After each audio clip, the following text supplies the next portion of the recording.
Oke,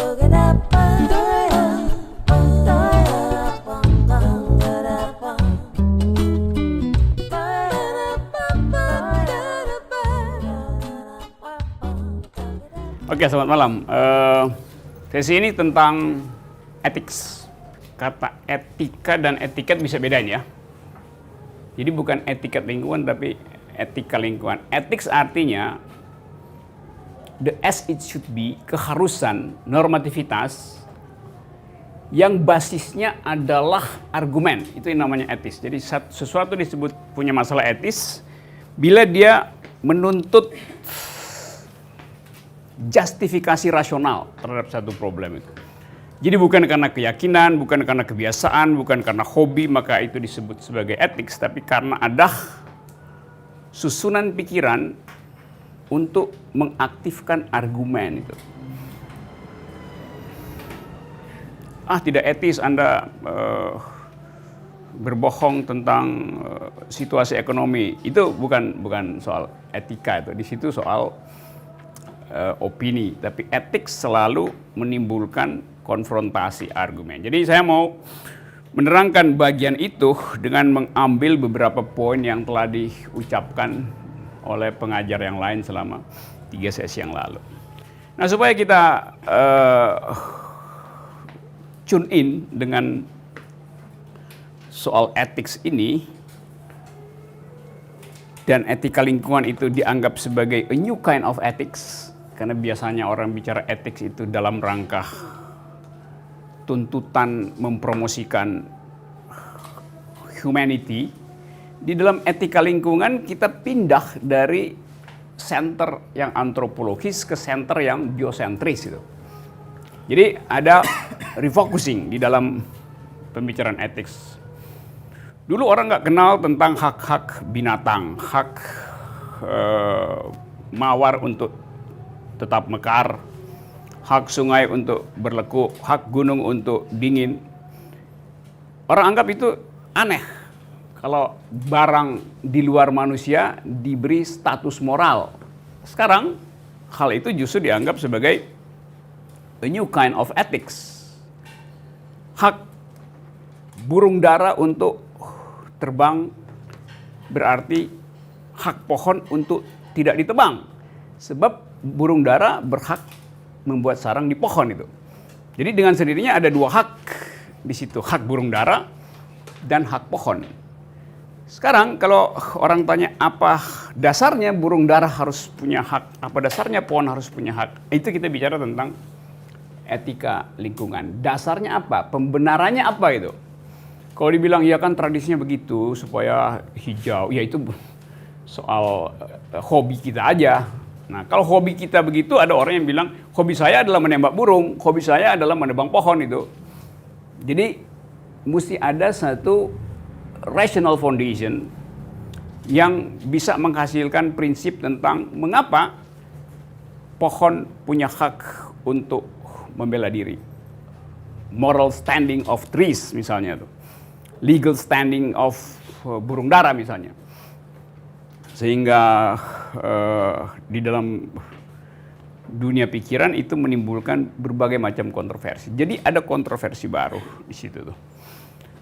Nah, sebelum kita pergi ke situ, coba satu-satu kasih saya review tentang semacam sinopsis apa sebetulnya yang sudah dipelajari di sesi berikutnya, di sesi-sesi sebelumnya. Misalnya ada problem di situ, ada kata kunci, ada konsep, sehingga saya bisa hemat uraian, nggak mengulang-ulang. Dan kita di akhir kuliah ini akan sama-sama berupaya untuk menyusun semacam ethics, environment ethics versi kita itu berdasarkan pengetahuan kita. Kalau soal pengetahuan yang standar, Anda bisa baca semua buku di situ. Tapi feminisme dan lingkungan itu menuntut semacam standpoint, semacam keterlibatan yang berasal dari pengalaman kita, bukan karena pengetahuan kita. Jadi itu bedanya antara belajar tentang etika lingkungan dan menghasilkan etika lingkungan. Kita bisa belajar etika lingkungan yang bisa dapat A di dalam kelas, tapi kalau dia nggak berbasis pada situated knowledge pada hal konkret yang kita alami sehari-hari, maka kita cuma disebut sebagai ahli etika lingkungan, bukan ekofeminis. Seorang ekofeminis dia tumbuh dari kekuatan argumen yang berbasis pada pengalaman yang basah, pengalaman yang betul-betul touch the reality itu, yang down to earth. Jadi itu bedanya ya. Kalau kita bicara, jadi kita nggak bicara tentang etika lingkungan dalam pengertian teori mutakhir tentang itu, akses saja di internet. Tapi bukan itu yang dimaksudkan oleh Jurnal Perempuan. Tentu kita bisa nulis di Jurnal Perempuan tentang itu.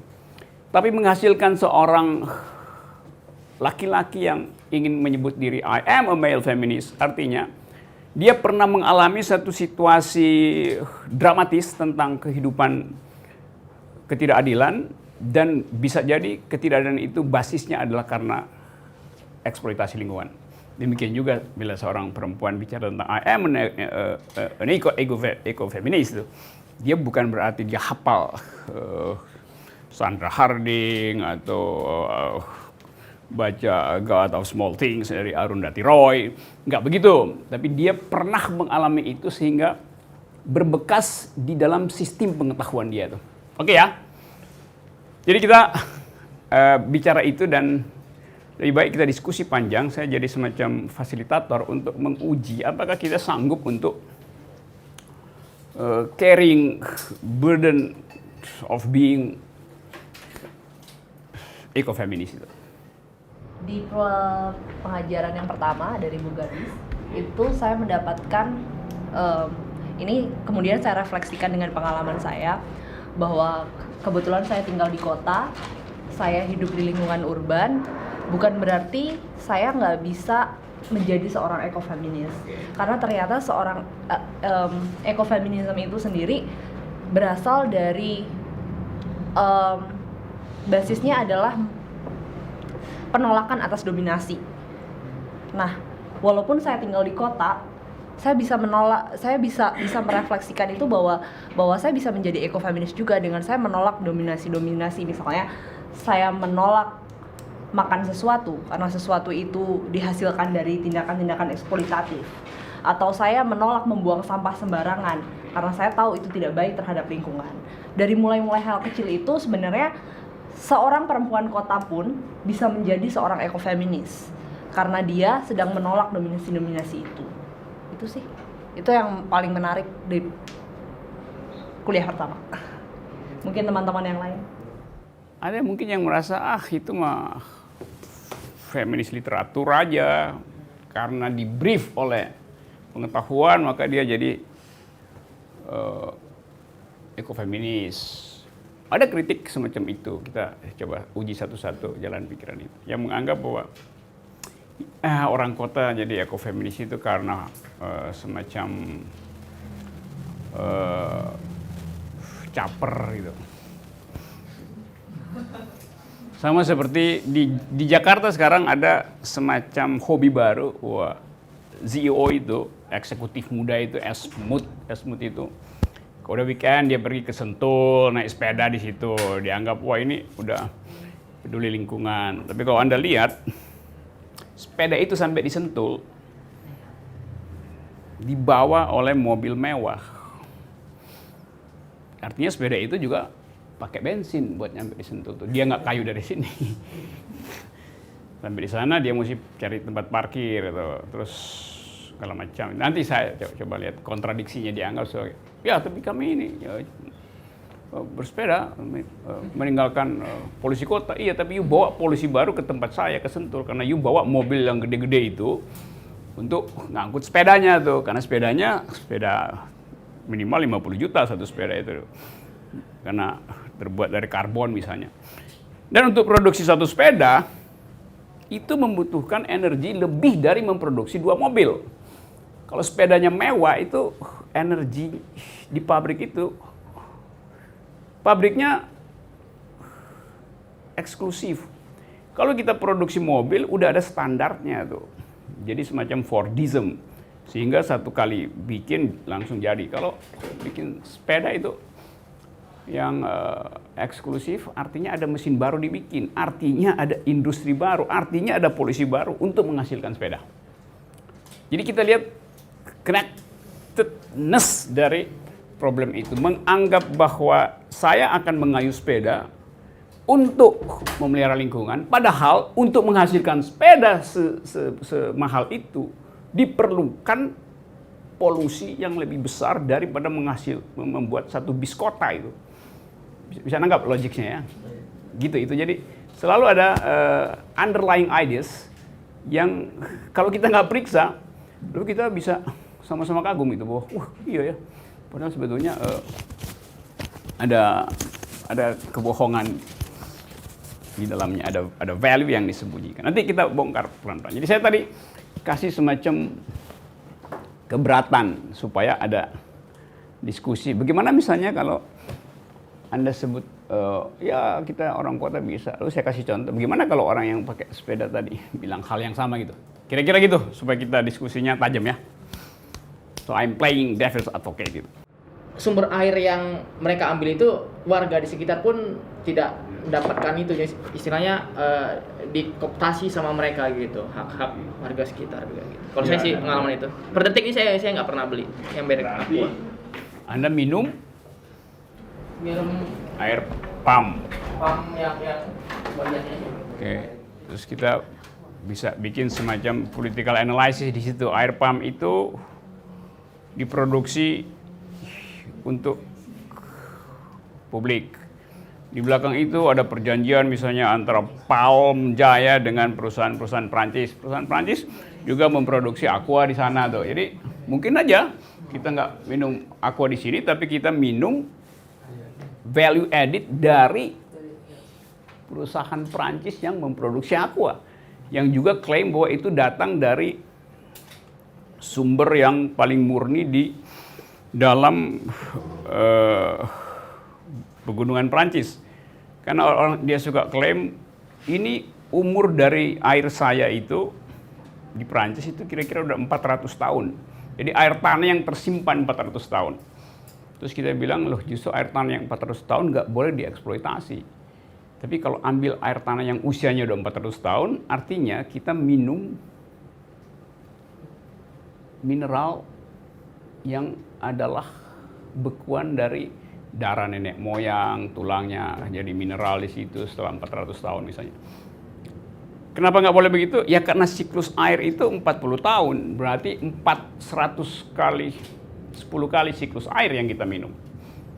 Air yang kita minum di sini, yang dia sebut ini Aqua misalnya ini, buat jadi spring, dia perlu waktu 40 tahun siklusnya tuh. Jadi bukan yang hari ini, kan biasa dibikin teori, airnya kemudian menguap, maka kondensasi turun jadi hujan, jadi enggak. Air yang kita minum itu adalah hujan 40 tahun lalu, bukan hujan tadi sore. Apalagi hujan buatan yang dibuat pakai garam dapur itu. Jadi bicara tentang environment, di dalamnya variabelnya tuh interconnectedness. Begitu banyak variabel sehingga kita nggak bisa klaim sesuatu tanpa kita deepening, tanpa kita ikut tenggelam di dalam problem itu dulu tuh. Oke ya? Oke itu. Oke bagus, ada 2 poin ini dan kita kasih atau saya kasih kontrasnya tuh, contradictory ideas-nya apa itu. Oke, ada yang lain. Dalam hal lingkup kecil, baju kan juga merupakan dari keluaran dari pabrikan gitu kan. Artinya kalau kita kritisi atau kita gali semakin dalam gitu ya, kita nggak bisa lepas gitu dari sesuatu yang menurut kita sejauh ini merusak ya atau yang mengeksploitasi gitu. Nah terus apa gitu dan bagaimana gitu? Ya itu yang saya tanya pada saudara, bukan saudara tanya pada saya. Itu yang saya lemparkan untuk kita bicara. Kalau kau tanya sama saya dengan mudah saya jawab, ada literatur, tapi kita nggak akan diskusi. Menurut saya yang sampelnya Bapak yang mengenai mobil tadi ya, bahwa kosnya akhirnya lebih besar daripada untuk. Saya rasa maaf loh Pak, ini mungkin sebelum sampai ke production item kena ada bagian research-nya, terus harus di-approve, terus emisinya efisiensinya berapa banyak sehingga diambil toleransi, that's fine. Oke, ada economic of scale di situ, ada skala ekonomi. Oke, nanti kita bahas nanti. Tapi Dari teman-teman yang ada, kebetulan mereka juga punya keinginan untuk berdaulat gitu ya ceritanya. Jadi mereka punya. apa teman siapa yang mau berdaulat? Jadi ada Nanti ditangkap polisi. Mau NKRI harga mati. Oke.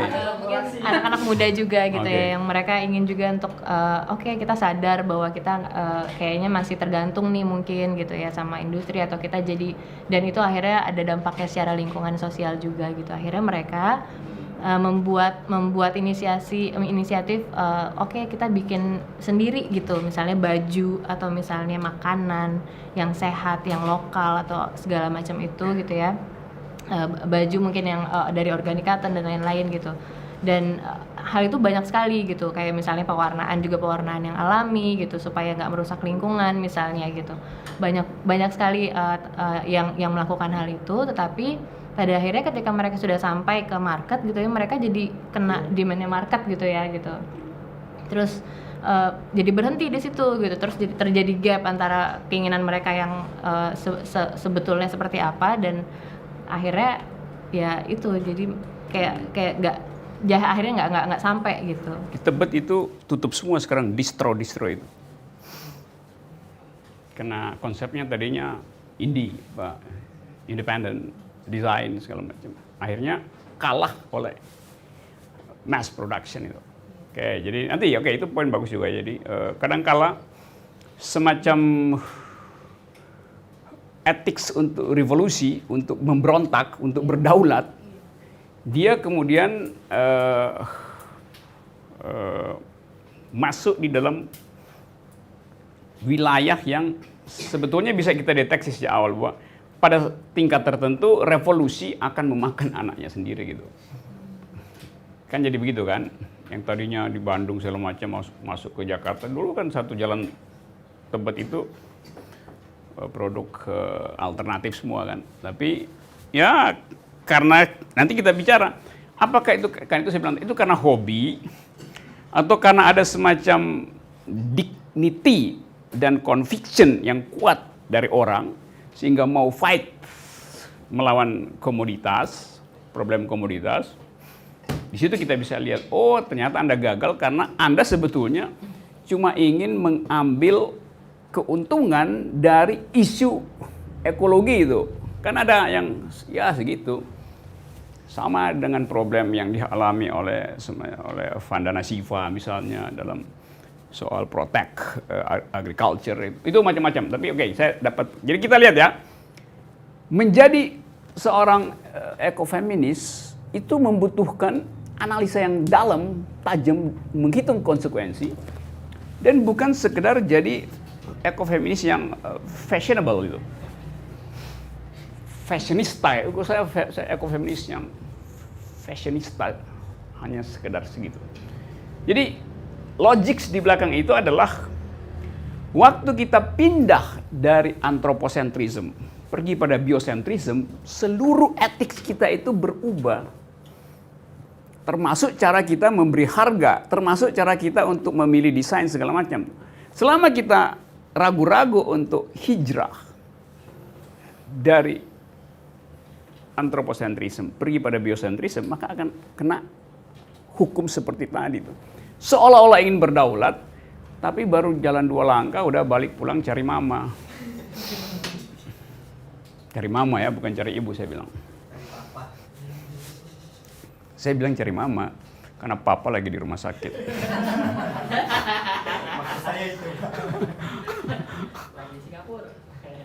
Oke, ada lagi? Udah banyak sekelompok anak muda mungkin yang memperhatikan lingkungan. Dan solusinya adalah bagaimana sesuatu itu sealamiah mungkin. Kan kira-kira begitu, Mbak. Nah, tapi maksud saya yang alami-alami itu pun jika dikritisi lagi pasti itu terdapat sesuatu yang menurut kita ya bisa jadi juga merusak lingkungan, kan begitu.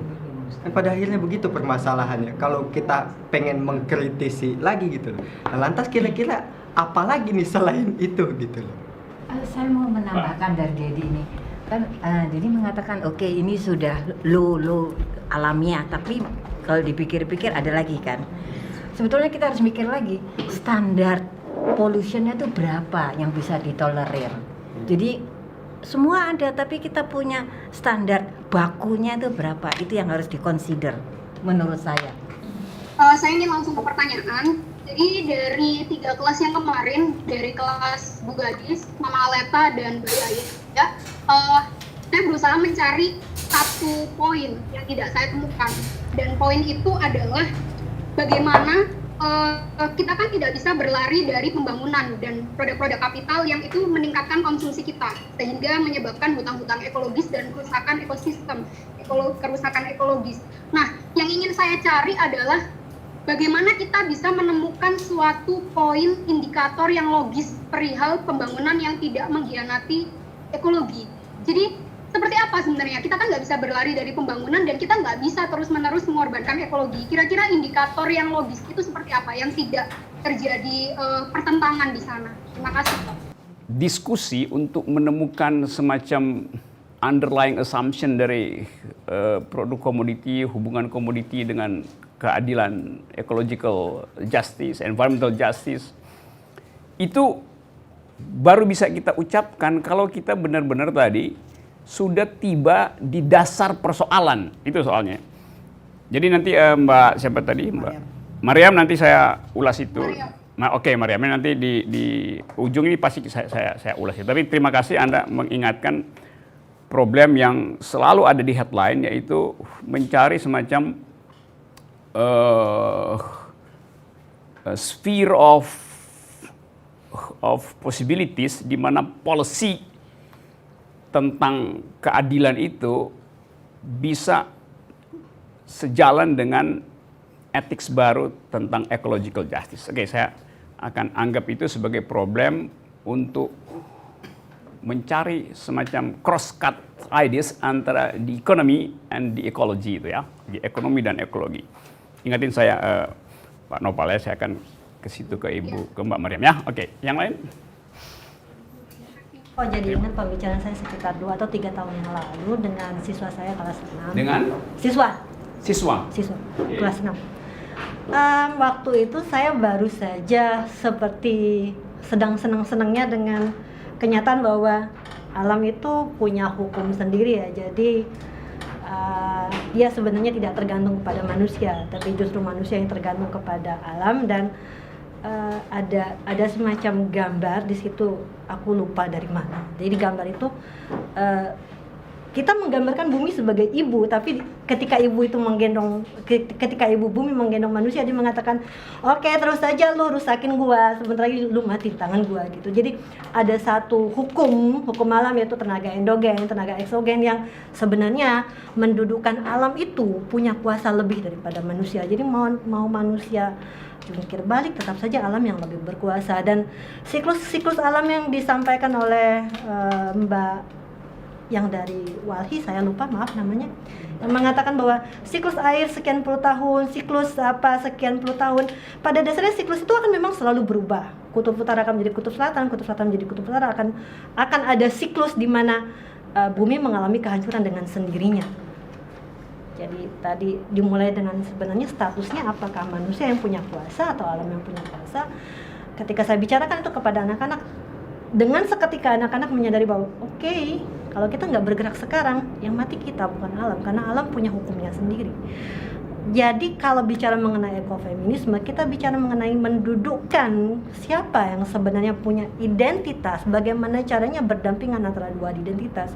Kita bicara manusia, kita bicara alam, alam punya identitas, manusia punya identitas. Jadi pada dasarnya sebenarnya kita membicarakan bagaimana mendudukkan dua hal yang manusia merasa punya kuasa, alam juga punya kuasa. Bagaimana relasinya didudukkan dalam sebuah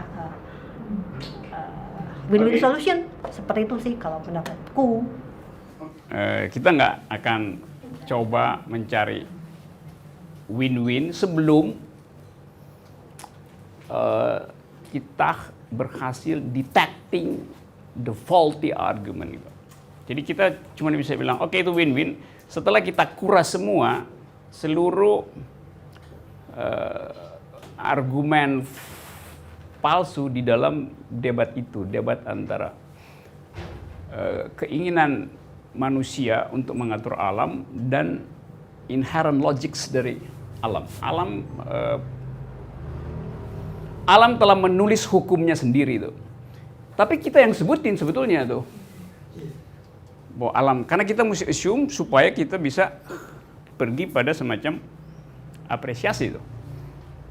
Tapi semakin kita apresiasi, kita sebetulnya sekaligus melakukan depresiasi karena kita mengapresiasi supaya alam itu jangan terlalu radikal kalau memberontak pada manusia. Kira-kira kan begitu kan pikiran. Tapi nanti kita ulas itu.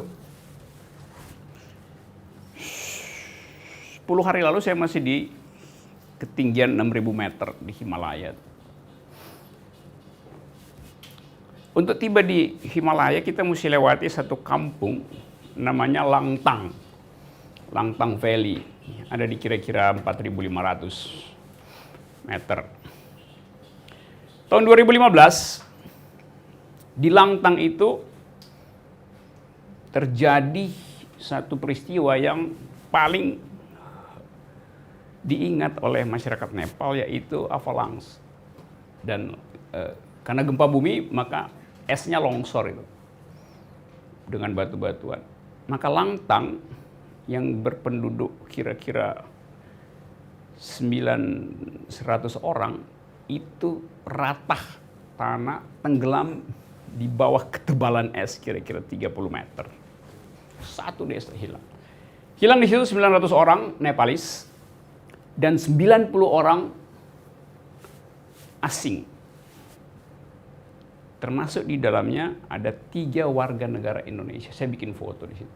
Foto prasasti itu. Di Nepal orang Indonesia disebut warga negara asing kan. Sampai sekarang kalau kita mau capek, kita mau minum-minum sedikit di situ, pesta-pesta ganja di situ. Karena itu sepanjang jalan itu Anda bisa konsumsi ganja. Pohon ganja itu pohon liar di situ. Jadi, boleh konsum ganja kecuali dibawa keluar dari wilayah itu ditangkap polisi. Masyarakat Nepal belum boleh menyanyi sesuatu yang riang gembira itu. Karena belum 3 tahun. Itu 2015 kejadian itu. Kita anggap itu sebagai disaster. Orang Nepal juga anggap itu alam kok marah sekali kan. Tapi kemudian mereka lihat bahwa setelah gempa paling dahsyat itu, seluruh pohon besar itu tumbang di pegunungan itu. Asal Anda tahu Nepal itu 80% gunung isinya tuh. Dan dari pegunungan Himalaya itu ada 300 puncak. Orang cuma tahu ada Everest, tapi ada 300 puncak gunung yang di atas 6.000 meteran itu. Bagi mereka gunung itu disebut gunung kalau udah di atas 6.000 meter. Kalau cuma kayak gunung gede yang 2.000-3.000 meter dianggap bukit aja tuh. Bukit, hill aja disebut. Jadi pohon itu semua hancur. Dan itu justru dianggap sebagai rezeki karena dia nggak perlu tebang lagi pohon itu untuk bikin bangunan segala macam. Jadi kita lihat kontradiksi di situ. Manusia kemudian merumuskan bahwa hukum alam justru menguntungkan kondisi antropologis karena mereka mesti bangun desa baru gitu. Lain kalau di situ nggak ada pemukiman. Jadi kita menyebut itu sebagai alam telah menulis hukumnya sendiri. Bagi mereka yang kena musibah dianggap sebagai alam telah menghukumnya. Bagi mereka yang ingin membangun ulang menganggap alam telah memberi mereka kayu-kayu baru. Jadi selalu ada dual assumption di dalam satu peristiwa. Nanti tetap saya akan bahas lagi, tapi saya mau kumpulkan dulu kontroversinya gitu ya. Soal begituan. Karena kemudian alam itu rusak jaringan listrik segala macam, maka pemerintah Nepal supply desa-desa di situ sekarang dengan solar cell, energi matahari di situ. Dengan maksud supaya ada kehidupan yang tidak tergantung pada energi yang eksesif, listrik yang memerlukan diesel misalnya, kan dianggap alamiah tuh. Tapi saya perhatikan akhirnya solar cell itu disewakan oleh masing-masing, itu gratis dikasih pemerintah Nepal. Disewakan untuk jadi wisatawan di situ atau turis di situ yang adalah orang asing. Jadi Anda lihat solar cell itu dimaksudkan untuk memelihara kehidupan komunitas, tapi kemudian jadi komoditas untuk iPhone dan Android ngecharge. Yang ngecharge itu adalah orang asing yang kita anggap atau dianggap kapitalis ada di situ karena menikmati liburan gratis di situ yang memanfaatkan solar cell. Jadi tetap ada komoditifikasi di situ. Yang tadinya dianggap sebagai ramah lingkungan, akhirnya dipakai untuk ngecharge handphone. Apa artinya? Artinya dia mengundang produksi lebih banyak handphone di dalam logika environment. Karena orang kalau nggak ada solar cell, nggak ada charger kan orang ngapain gue bawa handphone itu. Sekarang orang bilang yuk ke Nepal yuk, bawa aja handphone, di situ ada charger gratis itu. Charger yang solar cell tapi bayar 30 rupiah, 30.000 satu kali ngecharge. Jadi ada komoditifikasi di situ. Jadi Anda lihat bahwa komoditifikasi bisa masuk ke dalam wilayah yang kita sebut sebagai local wisdom. Oke, itu satu contoh, masih banyak contoh lain. Masih ada yang mau komen soal itu? Ya. Sistem pendidikan yang saat ini mungkin belum inklusif. Dari kamu juga filsafat UIN? Bukan. Bukan. Saya arsitek. Arsitek di Budi Luhur. Iya. Iya, jadi sistem pendidikan yang inklusif itu belum terjadi gitu ya. Jadi ada kesenjangan pengetahuan antara masyarakat di desa dengan yang ada di kota gitu. Nah, hal itu jadinya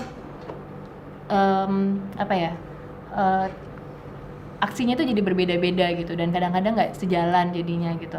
Ada yang bilang oh ternyata ternak itu adalah yang menghasilkan gas metana yang cukup besar gitu, dan itu merusak lingkungan. Sementara di desa mereka perlu gitu, dan toh hasil buangannya atau emisi gas karbonnya bisa ditoleransi gitu ya dengan banyaknya pohon-pohon yang ada di situ gitu. Sementara yang di kota akhirnya jadi nggak makan daging beberapa gitu ya, memutuskan untuk tidak makan daging karena mereka anggap bahwa itu adalah kejahatan gitu secara kepada kepada lingkungan gitu.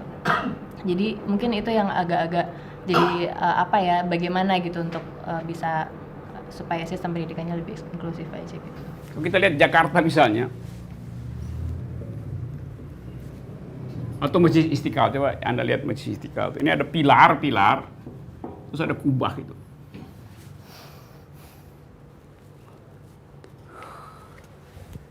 Secara filosofi, kalau ada kubah, mestinya nggak ada pilar. Pilarnya mesti cuma 4 dalam teori arsitektur. Pilar itu dimaksudkan untuk menahan atap yang horizontal tuh.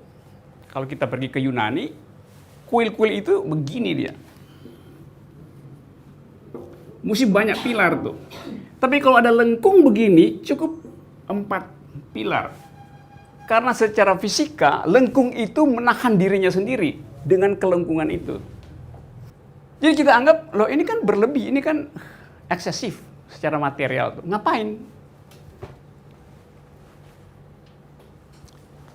Dulu ini dibikin lengkung supaya mengingatkan adanya surga. Karena itu dulu di dalam arsitektur, lengkung itu harus dihiasi dengan ornamen surgawi itu.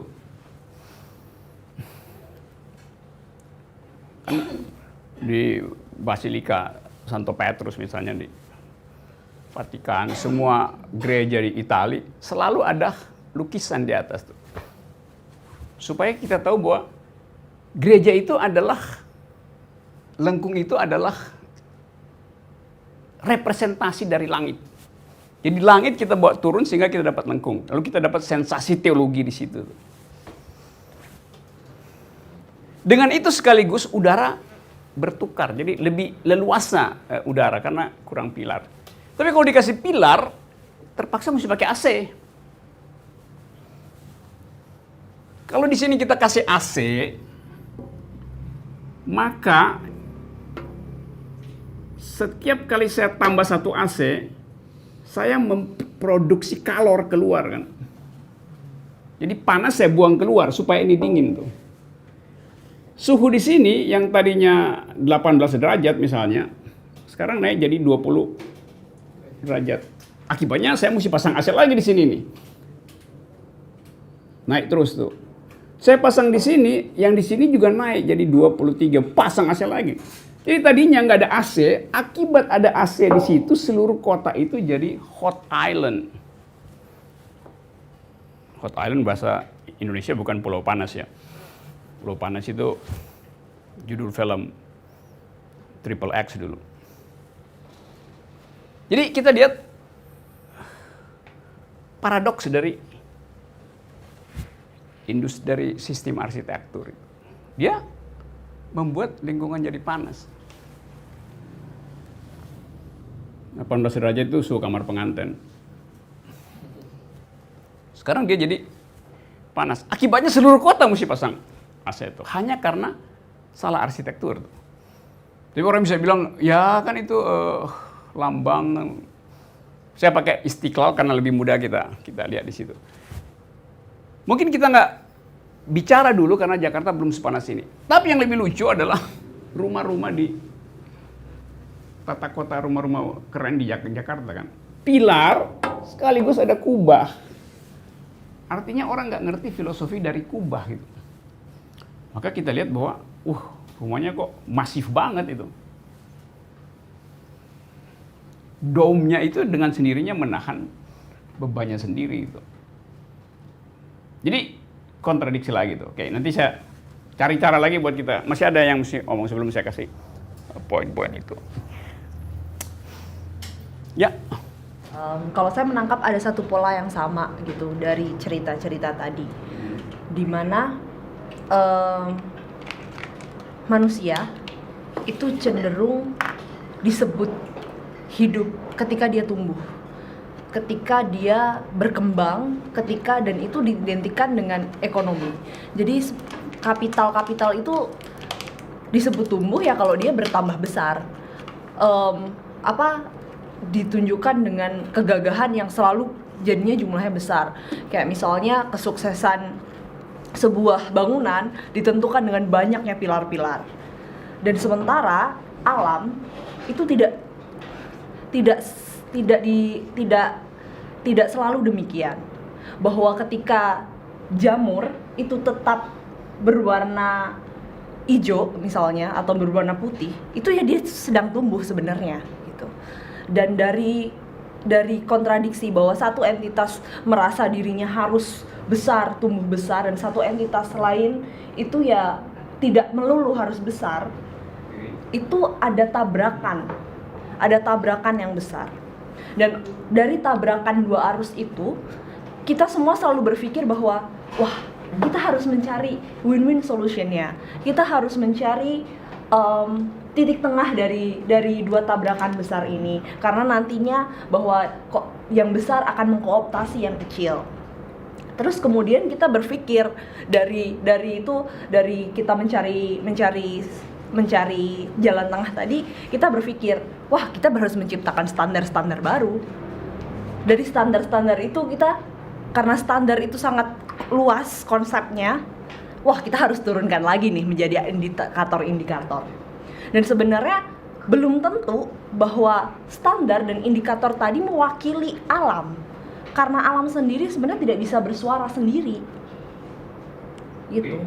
Jadi akhirnya apapun yang terjadi tetap akan ada kooptasi di situ, karena yang satu itu benar-benar tidak bisa bersuara, sedangkan yang satu dia sangat vokal dan dia juga sangat berusaha, bukan, sifat alami dia memang besar, dan semakin dia besar ya itu dia disebut hidup. Tidak ada orang yang sama dan dia disebut hidup. Semua kita yang manusia antroposen itu ya kamu dianggap hidup kalau kamu bisa kemudian dari kecil tumbuh menjadi besar, dari misalnya dari SD kemudian jadi kuliah. Di kehidupan selalu diintikan dari sesuatu perubahan dan bertambah banyak gitu, dan itu membuat jadinya gap itu, dan selalu diambil jalan tengah yang sebenarnya itu belum tentu menyelesaikan. Itu sih. Oke, saya mulai kuliahnya ya dengan pikiran Anda tadi bahwa alam tidak bisa mengucapkan keinginannya. Akhirnya alam mengucapkan keinginannya melalui krisis sumber daya. Melalui yang kita sebut sebagai bencana, tapi bukan bencana dilihat dari sudut environmentalism.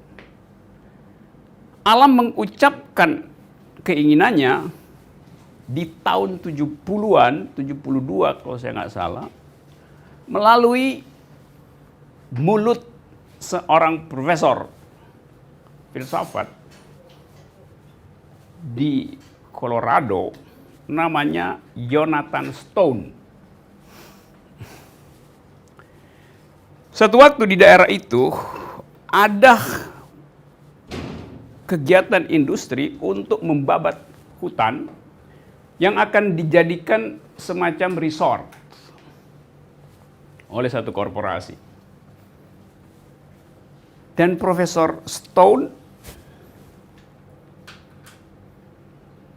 menentang itu. Tapi pada waktu itu tidak ada cara untuk membelah dan mengartikulasikan kepentingan si pohon. Pikiran Stone kemudian bekerja secara efektif dan radikal untuk menemukan cara bagaimana supaya suara alam itu terdengar oleh hakim di pengadilan.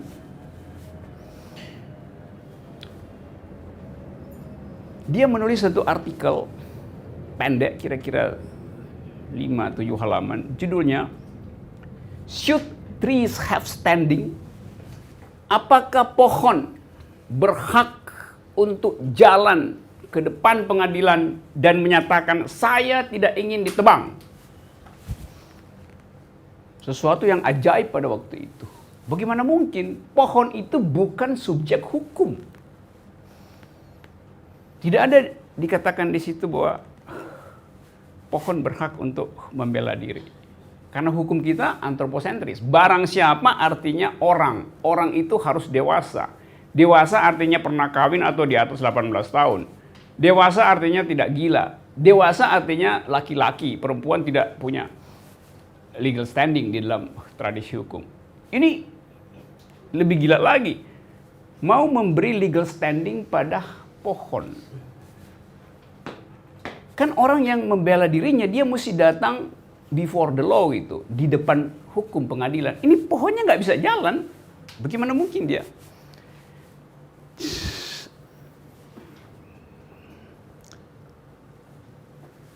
Paper ini kemudian menimbulkan heboh di Amerika.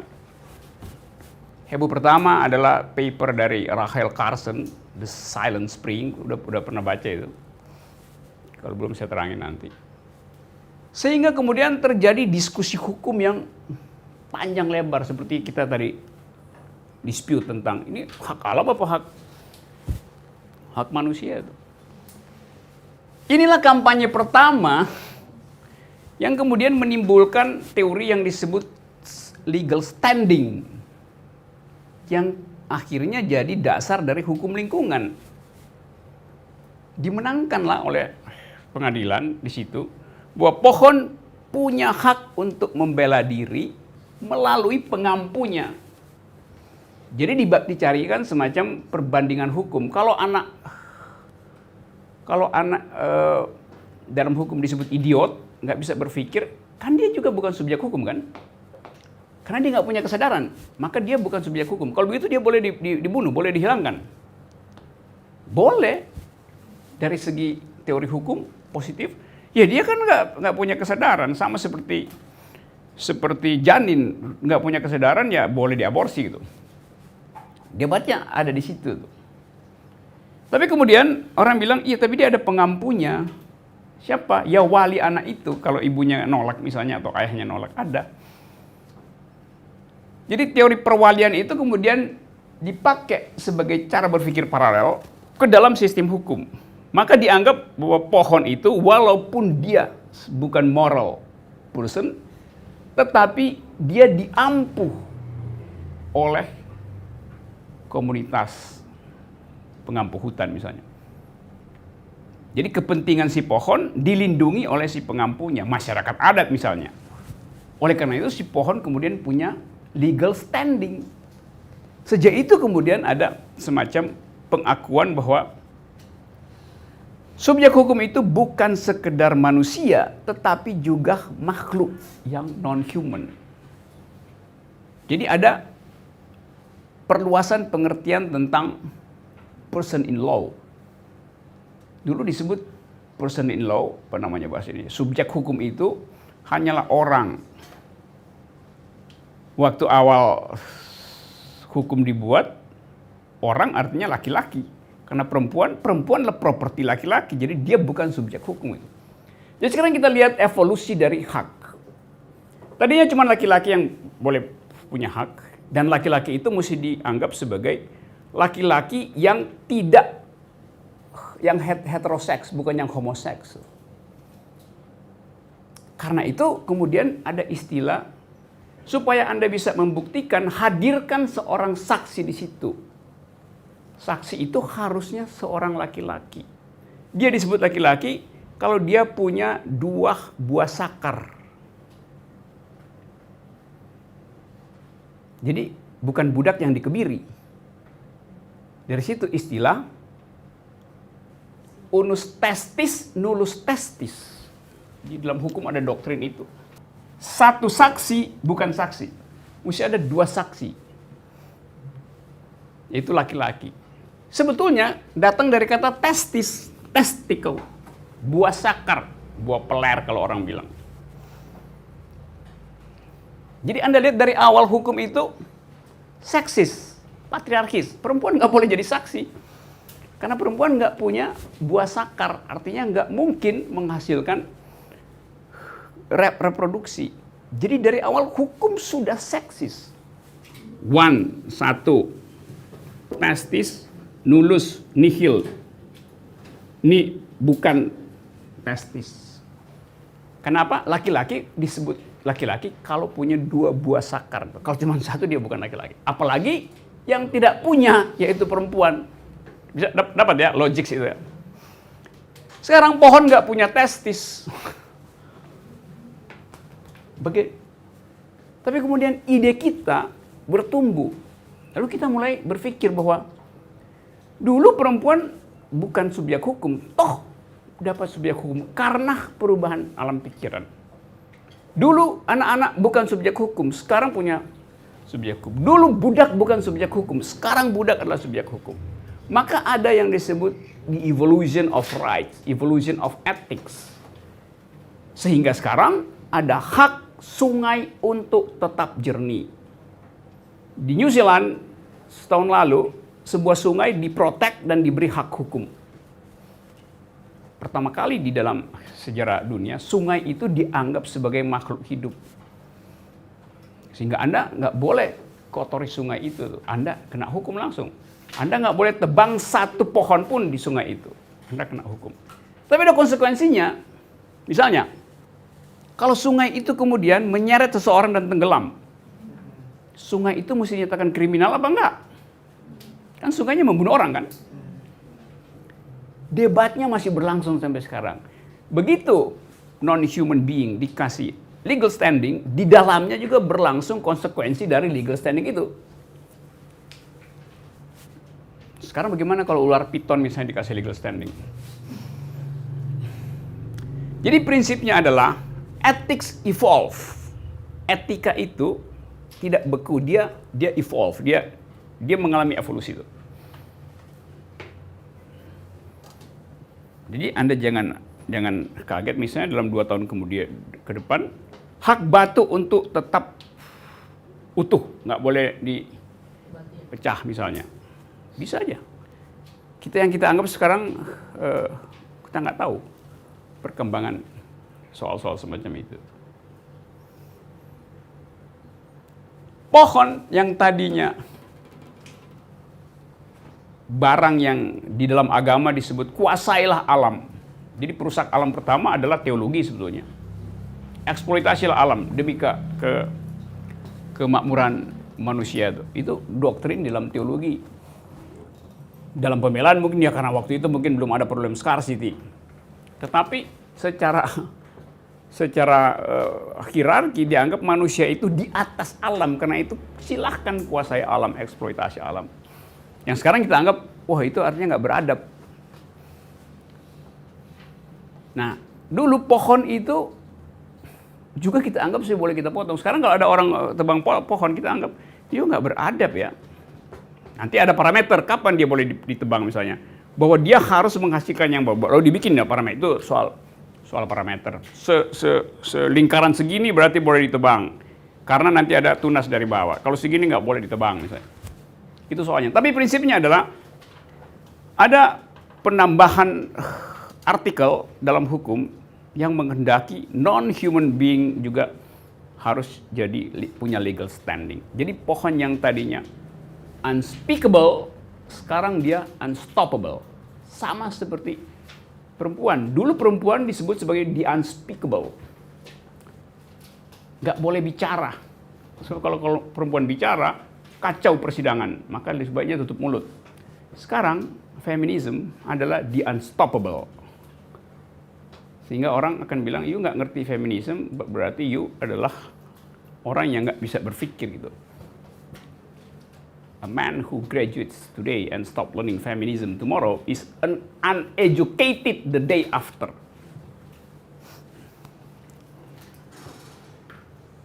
Jadi sarjana, oke, hari ini, dan besok dia nggak belajar feminisme, lusa dia jadi orang tolol. Karena dia nggak bisa bicara di sistem dunia, dalam pertemuan dunia, nggak tahu. Do you speak bahasa Indonesia? I do speak English, I do speak French. Do you speak environmental ethics? Do you speak gender equality? Do you speak feminism? Buta huruf dia. Maka dianggap uneducated kalau nggak ngerti tentang environmentalism itu. Jadi kita boleh bilang bahwa kita ingin agar supaya ada grammar baru di dalam tadi dunia pendidikan kita, yaitu environmental ethics. Bahwa ada kontroversi, iya, tapi dunia tumbuh dengan new kind of ethics. Untuk create kehidupan yang lain. Nah, paralel dengan itu, seluruh marginalitas kemudian terinspirasi untuk nuntut hak. LGBT. Kenapa? Ya karena demokrasi harus sampai mengenali pengalaman paling dasar dari manusia. Demokrasi artinya mengenali pengalaman warga negara. LGBT itu adalah pengalaman dasar manusia. Sama seperti hak pohon untuk tiba di depan pengadilan minta hak. Dengan cara itu feminisme menjadi semacam proponen dari perjuangan seluruh sistem marginal. Jadi feminisme mengambil inisiatif untuk menghasilkan new kind of ethics, yaitu egalitarianisme baru. Dasarnya di situ sebetulnya. Dalam teori disebut sebagai environmental justice. Nanti saya terangkan lagi jebakan esensialisme di dalam ekofeminisme sebagai catatan kaki supaya kita bisa tahu kalau di debat bagaimana cara mengatasi debat itu. Jadi kita tahu sekarang bahwa di dalam etika feminis yang disebut ethics of care, terjadi semacam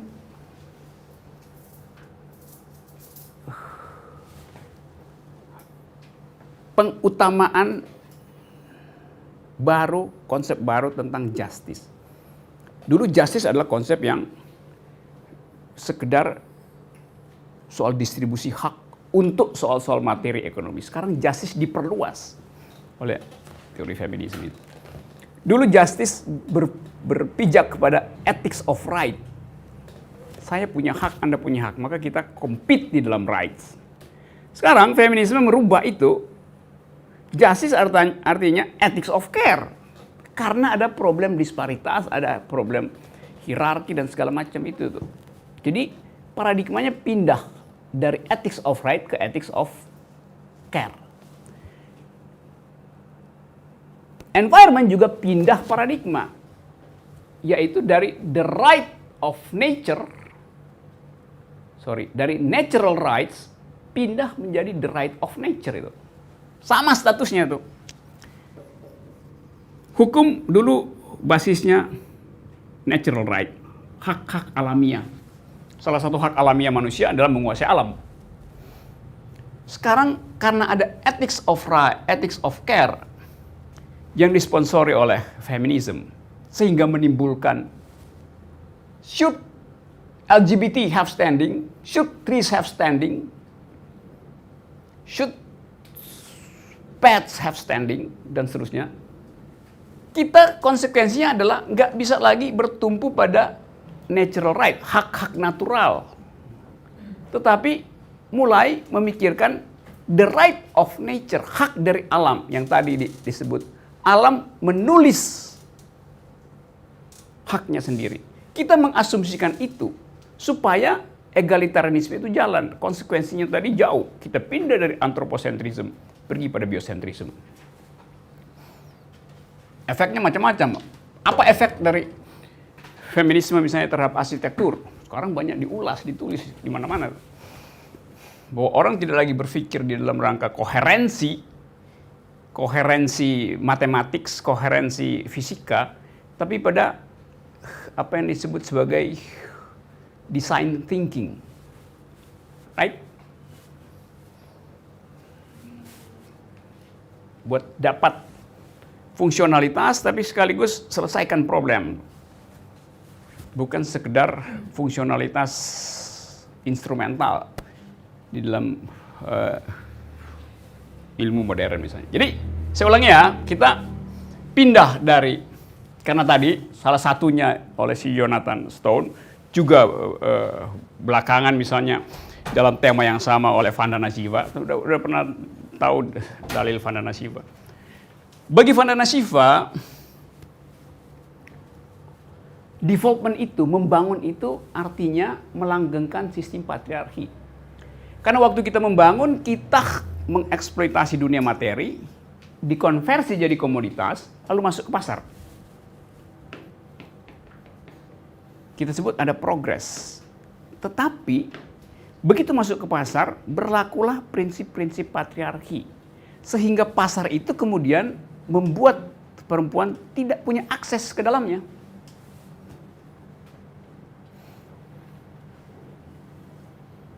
%80 produk pangan dunia dihasilkan oleh jari perempuan di dunia. Logikanya, dia harus punya akses 80% pada sistem produksi, pada sistem right. Faktanya, hanya 14% perempuan yang punya akses pada properti, pada right. Padahal dia memproduksi 80%. Artinya, sistem patriarki menutup hak perempuan untuk memiliki akses terhadap alat-alat produksi. Jadi dia tetap adalah buruh di dalam sistem produksi pangan. Padahal pangan dunia dihasilkan oleh kecerdasan perempuan.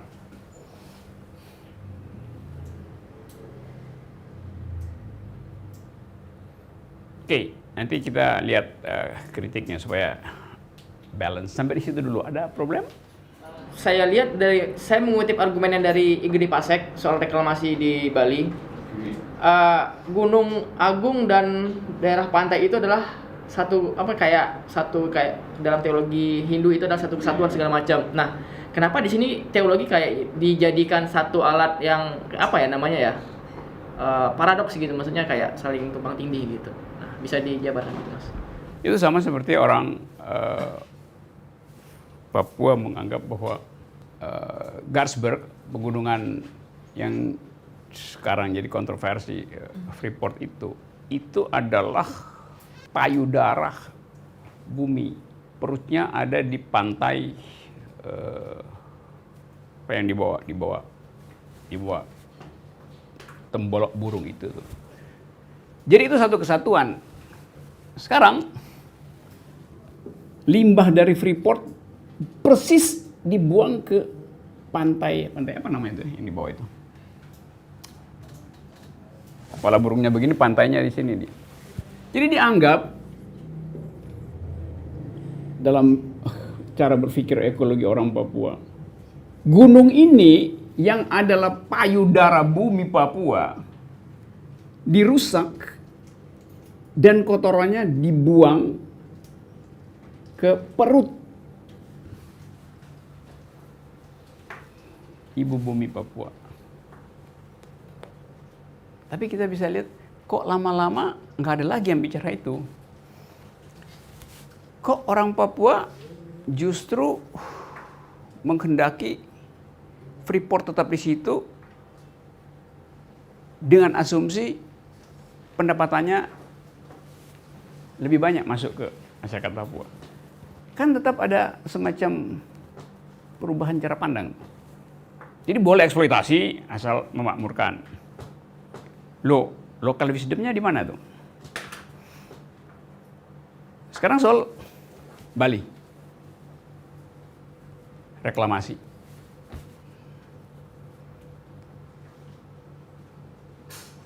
Kalau dianggap bahwa reklamasi itu akan menghasilkan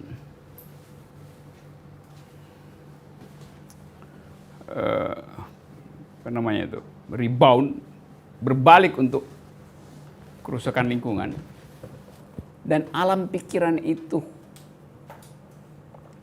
dipakai konsisten,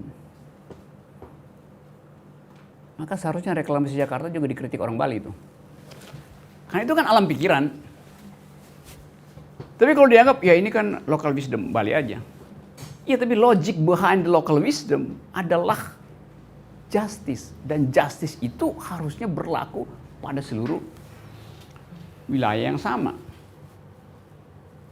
Tapi kita nggak lihat konsistensi itu. Kenapa? Ya, reklamasi kan Jakarta proyeknya Presiden Jokowi. Kami pro Presiden Jokowi itu. Jadi elemen politik membatalkan environmental ethics. Diam-diam kita baca jalan pikiran itu tuh. Jadi ada yang nggak kuat di dalam dalil itu bagi para demonstran misalnya. Kendang juga bisa bekerja dengan hal yang sama, dengan logik yang sama. Jakarta misalnya belum salah kan udah ada rumah lu di situ. Iya. Jadi kan bisa. Ya itu yang saya maksud. Jadi menjadi seorang ekofeminism itu mengambil risiko untuk bertentangan dengan makropolitik, dan itu yang dihindari oleh beberapa aktivis. Jadi kita mesti katakan, ya ternyata you nggak punya integritas sebagai aktivis gitu. Karena you menghitung variabel jangka pendek untuk satu perjuangan jangka panjang itu. Nah, ada tuh yang protes-protes reklamasi sekarang. Jadi kita lihat konsistensi. Jadi intinya adalah konsistensi tuh. Tapi kan nanti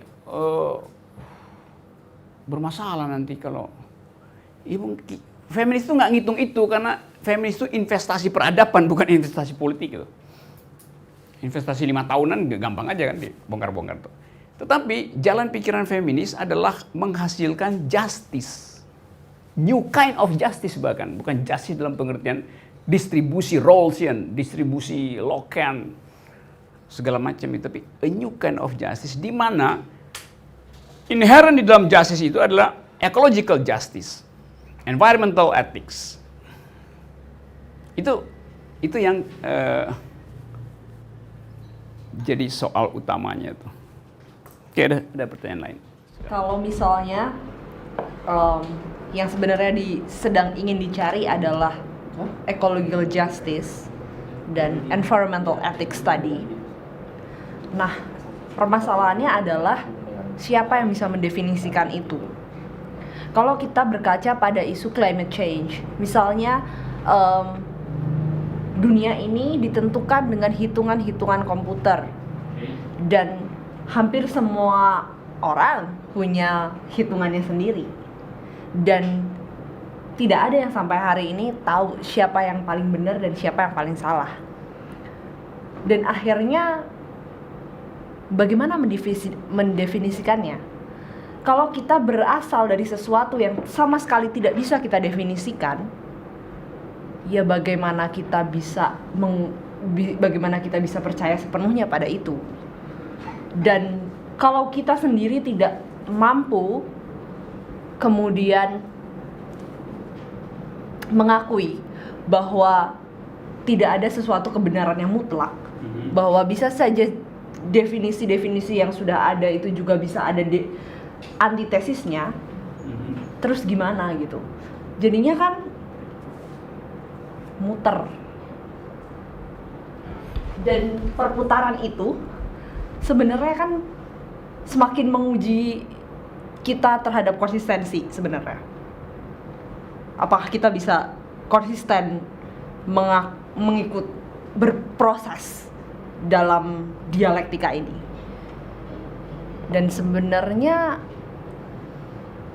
nanti kita juga akan bicara soal sebenarnya seperti apa konsistensi itu. Bahwa mungkin sikap-sikap yang menurut saya konsisten bisa jadi tidak konsisten terhadap orang lain. Ada problem logis di situ. Dialektika itu, kalau konsep itu diaktifkan, Anda nggak usah tafsirin. Sebab dialektika bekerja menurut inner logiknya, bukan karena keinginan kita. Yang jadi problem, orang suka salah dan sangat sering salah, termasuk profesor-profesor, menganggap bahwa tesis itu datang dari luar. Antitesis datang dari luar. Tesis, antitesis, sintesis. Lo nggak begitu cara berpikir Hegel itu. Tesis itu mengeluarkan antitesisnya sendiri. Jadi dia diuji di dalam internal consistency, bukan ada tesis maka timbul antitesis dari luar yang melawan. Enggak. Tesis di dalam dirinya selalu menghasilkan lawannya sendiri supaya dia diuji. Dia minta diuji sendiri. Itu fatal. Orang akademisi itu hal yang paling sederhana di dalam konsep itu dikacauin. Kan nanti ada jadi asing itulah antitesis dari nasional. Lo enggak, nasional itu menimbulkan kontradiksi sendiri karena kebodohan di dalam negeri sendiri, bukan karena antitesis asing gitu. Itu konsep dialektik tadi ya. Sekarang kita radikalkan konsep itu menurut kecemasan Anda tadi. Kalau hutan terbakar misalnya di Kalimantan, kita ribut gitu. Kalau saya seorang radikal ekologis, saya akan bilang, nggak apa-apa terbakar. Hutan yang terbakar di Kalimantan itu sama seperti korek api di dalam mata ekologi. Itu kecil banget. Jadi maunya seluruh bumi hangus pun itu kecil banget. Karena ekologi bukan cuma bumi, ada ribuan sistem tata surya. Seluruh galaksi kita hancur, itu juga kecil banget. Dari sudut pandang radikal ekologi itu. Kenapa? Bumi ini mesti hancur supaya ada pertumbuhan baru. Itu namanya dialektik. Bumi akan menghancurkan dirinya sendiri supaya dia memperoleh sintesis. Kan itu soalnya tuh. Jadi how deep, how low can we go itu di dalam analisis. Tetapi kita nggak mau masuk di dalam kekonyolan berpikir semacam itu kan. Karena itu artinya kita mendesain sesuatu dengan akibat membatalkan keinginan kita untuk menghasilkan justice hari ini. Karena itu feminis kemudian mengambil solusi yang disebut standpoint. Jadi bukan teori maksimal tadi, bukan teori makro tadi, teori yang menggemparkan tadi, tapi bagi feminis, ekofeminisme itu harus di dalam rangka standpoint.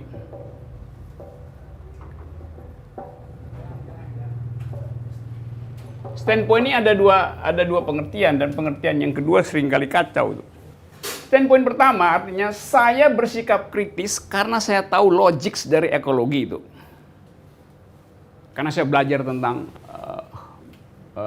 matematika dari footprint teori, maka saya bisa berpikir bisa aja. Satu poin. Tapi itu bukan standpoint dalam pengertian feminisme. Critical reasoning, critical discourse. Oke, ada critical discourse dalam standpoint teori. Kenapa? Karena ada logic of right yang sponsornya adalah patriarchal system. Tetapi bagi ekofeminis radikal, standpoint artinya saya memperjuangkan environmental justice karena saya mengalami penderitaan yang diakibatkan oleh tidak adanya proteksi terhadap environment. Jadi bagi si Mama Aletta misalnya, lepas dari soal kecenderungan yang masih antropologis misalnya, dia ngerti the new kind of justice karena dia mengalami langsung problem corruptive mind dari perusahaan tambang di situ yang menyebabkan perempuan gagal mengakses market. Bagi dia, standpoint itu adalah situated knowledge. Saya pakai istilah itu. Standpoint dalam pengertian situated knowledge. Pengetahuan yang berlokasi pada situasi konkret. Gitu. Kalau ini critical analysis ini segala macam, ini kritis juga. Tetapi bukan di dalam pengertian situated knowledge. Dalam pengertian critical philosophy. Yang nomor satu tadi itu. Kita boleh pakai dua-duanya, tapi kita mesti tahu bedanya bahwa standpoint ada yang di dalam konteks critical discourse, karena kita punya pengetahuan, karena kita paham bahwa standar hukum laki-laki adalah ethics of right, karena kita tahu bahwa policy yang tanpa ethics of care selalu akan berakibat pada bagian yang paling rentan dari stratifikasi sosial, yaitu perempuan. Karena itu perempuan dianggap sebagai proletarnya proletariat. Tetapi ada standpoint kedua, di mana orang ini memproduksi pengetahuan baru karena pengalaman hidupnya. Kita bisa bedain misalnya antara seorang profesor di Universitas Indonesia yang ngajar tentang ecological justice dengan paper pendek dari Vandana Shiva misalnya. Lalu orang bilang, ya Vandana Shiva lebih tajam. Iya, tapi Vandana Shiva ada kontradiksi. Iya. Tapi dia lebih otentik menghasilkan itu. Nah sekarang saya masuk pada kritiknya dulu ya, supaya agak lengkap, nanti masih ada diskusi setengah jam. Kelemahan dari cara berpikir standpoint, jadi kelemahan secara akademis ya, bukan kelemahan secara historis pengalaman, yaitu dia bisa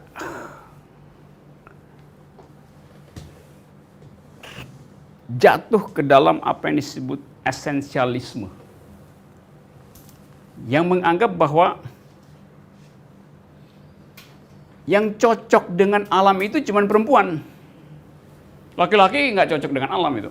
Nah, di situ ada semacam esensialisme bahwa biologi perempuan itu memang dibuat untuk tune in dengan alam. Karena itu perempuan dan alam ada di dalam satu nafas, yaitu ethics of care. Laki-laki nggak ada. Maka bisa jadi cara berpikir itu juga menjadi cara berpikir yang patriarkis. Menganggap bahwa hanya perempuan yang mampu membaca rumus dan hukum alam. Hanya perempuan yang mampu membaca the new kind of ethics produced by environment. Nah, jebakan itu yang mesti hindari supaya Anda atau kita tidak dianggap sebagai mengedarkan ekofeminisme sambil menikmati arogansi patriarki. Karena dianggap feminism is the only game in town on subject of environmental ethics. Itu yang mesti kita waspada. Jadi Anda harus punya, atau saya juga harus punya stok argumen untuk mengatakan itu. Sekarang saya masuk di dalam tema itu. Stok argumen Anda apa kalau ada orang menganggap bahwa kalian, apalagi kalian anak kota kan, feminis kalian adalah fashionate aja, fashionable aja, itu kayak distro doang, kayak feminis indie gitu, seolah-olah independen tapi sebetulnya nggak ngerti, seolah-olah pencinta lingkungan cuma naik sepeda tapi sepedanya dibawa pakai mobil mewah ke Sentul, baru dia naik sepeda di Sentul, pulangnya dia mesti pakai mobil yang sama itu juga polusi aja kalau mau naik sepeda, dan dari sini naik sepeda sampai Sentul kalau mau. Jadi kan nanti kan kita ketemu sana ya, terus ada komunitas macam-macam di situ. Begitu habis naik sepeda dia makan bakmi golek di situ, karbonnya nambah tuh. Itu kira-kira gitu. Jadi kita melihat kontradiksi itu. Saya ingin mengundang Anda untuk berpikir dalam kontradiksi itu. Karena soal tadi itu, menjadi feminisme itu bukan kecerdasan akademis atau semacam emblem di dada bahwa now I am a feminist itu. Tetapi sikap etis yang basisnya adalah new kind of justice. Oke. Sampai di situ tadi. Tadi bagian pertama udah kita lewati, tadi debatnya itu ya. Udah cukup ya. Yang lain ya bisa baca sendiri gitu karena waktunya nggak banyak. Yang berikut adalah soal tadi pertanyaan saya. Cynicism bisa muncul karena sikap ekofeminis kita itu terbaca sebagai semacam arogansi diam-diam bahwa cuman gue yang ngerti, cuman perempuan yang ngerti alam, yang lain nggak ngerti apa-apa. Juga sikap LGBT kadang-kala begitu, sikap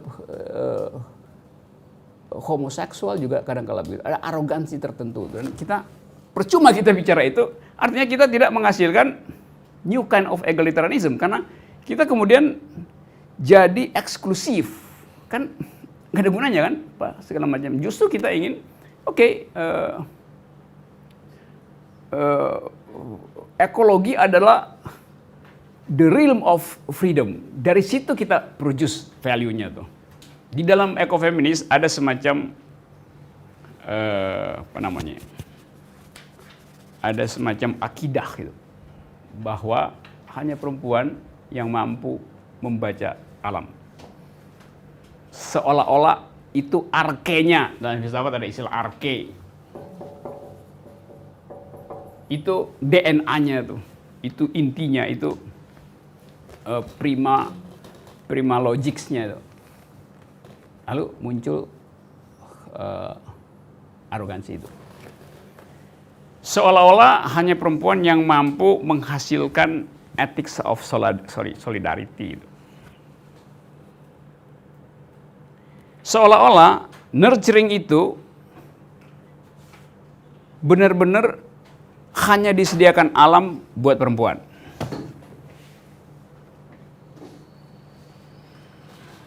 Saya ajukan kontroversi itu. Silakan. Dari kecil sampai sekarang ayah saya adalah seorang petani. Ya, oke. Ayah saya adalah seorang petani. Ketika dia pagi pergi ke kebun mengurus tanamannya, kemudian sore dia datang lagi untuk melihat kondisi ketika dia pagi sudah mengurus gitu loh. Kemudian dia akan gelisah. Dia akan gelisah ketika tanaman yang sudah ditanamnya yang menurut dia itu tidak baik kondisinya. Mungkin lagi kurang sehat atau apa gitu. Dia menganggap seperti itu. Kemudian dia mengeluarkan hipotesis banyak sekali kenapa tanaman yang saya rawat ini mengalami kerusakan atau nggak sesuai sama yang dia anggap tanaman baik itu seperti apa. Kemudian saya menganggap ekofeminis itu adalah, ya, prinsip ekofeminis itu adalah rasa kasih sayang dan kepedulian terhadap alam. Saya melihat ayah saya seorang ekofeminis gitu loh. Ya, saya menolak ketika ada anggapan bahwa ya hanya perempuan saja yang menganggap dia bisa memahami alam dan lingkungan. Dia akan gelisah ketika alam rusak dan lain sebagainya. Tapi buktinya saya melihat ayah saya, ya dia adalah seorang ekofeminis karena ya dia paham terhadap tanamannya. Dia akan gelisah, kemudian dia mengeluarkan hipotesis dan lain sebagainya. Maka ketika dia bertanya seperti itu, dia akan bertemu dengan beberapa kawan-kawannya untuk mendiskusikan kenapa seperti itu. Ya artinya ya seorang petani bisa memahami tanaman, bisa memahami lingkungan dan alam yang akan lebih dari yang menurut kita paham loh ekofeminis. Sebagai perempuan, sebagai orang kota yang menolak minum air atau apapun dan lain sebagainya, ya buktinya itu gitu loh. Ya saya menganggap ekofeminis saya seperti itu. Ya. Sekarang kalau saya jadi devil's advocate ayah kamu tuh, diam-diam saya nguping pembicaraan mereka. Ini kok sakit penyakit ya? Terus yang satu bilang, iya tuh bahaya nanti. Satu bilang, iya. Ntar gimana kita jualnya ntar? Pasti ditolak pasar atau harganya akan turun tuh. Economic underlying assumption semacam itu seringkali bersembunyi di dalam teori ekofeminis. Kecuali ayah kamu adalah seorang petani Jepang yang hanya memproduksi sebatas yang dibutuhkan oleh tetangganya untuk dikonsumsi. Atau restoran kecil di daerah itu yang diurus oleh koperasi. Di Jepang beras itu diproduksi terbatas betul. Dia mau lebih, dia nggak mau. Karena dia tahu daya dukung lingkungan itu dan standar supaya dia tetap tadi ya palpasi, dia tangannya itu ada di perut sawah itu. Tentu saya berpikir positif terhadap ayah kamu dan terhadap kamu. Tapi sebagai teori kita mesti analisis itu. Jangan-jangan sinopsis dari ekofeminis itu adalah untuk tune in dengan parameter pasar tadi itu. Jadi dia cemas karena nggak bisa masuk pasar. Kalau saya misalnya ayah kamu, saya bilang nggak apa-apa membusuk di situ. Sebagai seorang radikal ekologi, saya bilang ya memang mesti membusuk, nggak mungkin semuanya itu bagus. Supaya tidak semuanya saya jual. Sebagian saya mesti kasih makan cacing di dalam tanah saya dengan busuk itu. That's the logic of radical ecology itu.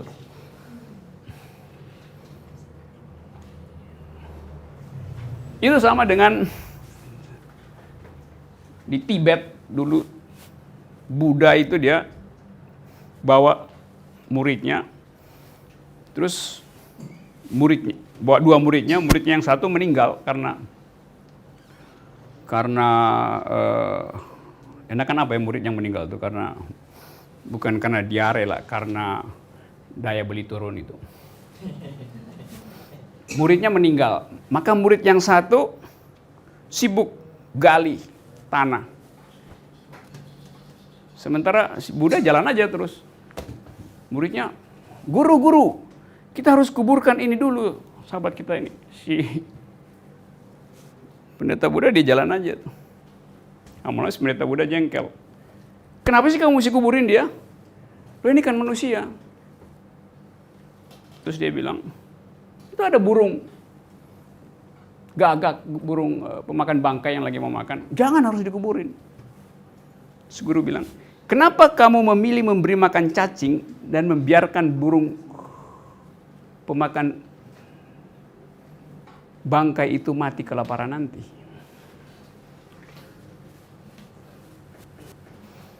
Karena antroposentrisme kita menganggap itu orang.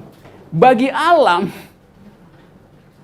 itu mayat adalah hak dari burung bangkai, bukan hak dari cacing. Karena kita punya sentimen antroposentrisme. Maka kita doain dulu dia tuh. Si guru bilang, apa yang mau didoain? Biarin aja dimakan sama burung bangkai. Supaya burung bangkai itu nggak punah. Itu yang disebut tadi saya sebut interconnectedness di dalam membaca hukum lingkungan yang kadang-kala kita bilang ini bukan diantuk, iya tapi kita bisa tafsirin begitu kan. Kalau semua jenazah dikubur, artinya Anda membunuh burung bangkai karena dia nggak punya makanan.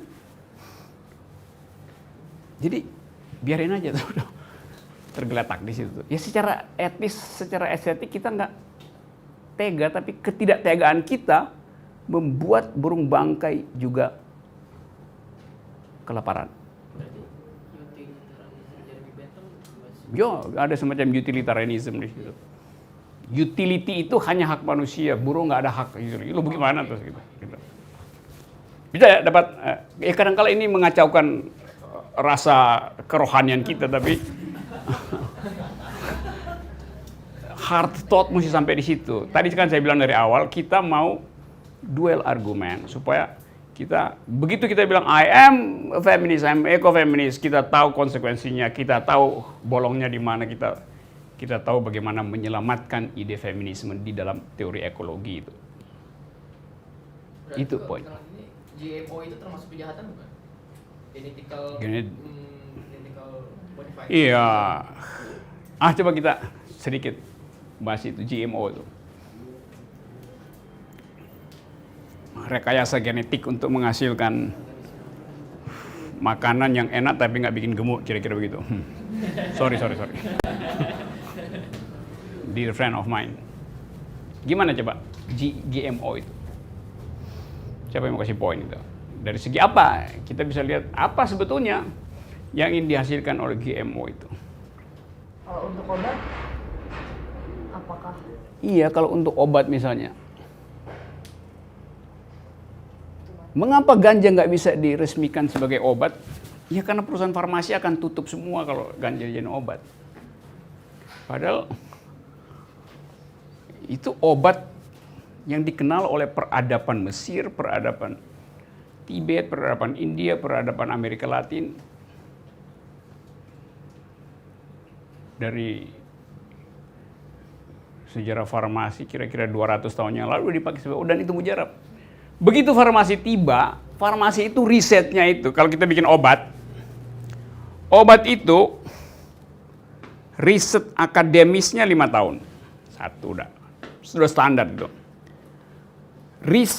Jadi riset akademis tentang komposisi kimia.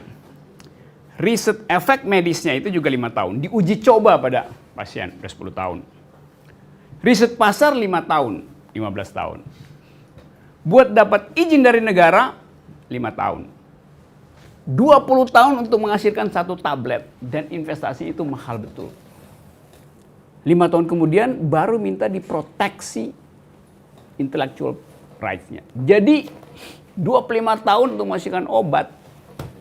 Tiba-tiba ganja itu bisa dilegalkan. Orang cuma perlu pergi ke Sukabumi, pergi ke Tibet, pergi ke Aceh untuk sembuh itu. Apa nggak marah industri farmasi itu? Maka dia akan bilang ganja itu harus dinyatakan ilegal. Kan logikanya begitu. Sama seperti jamu yang kita bikin itu.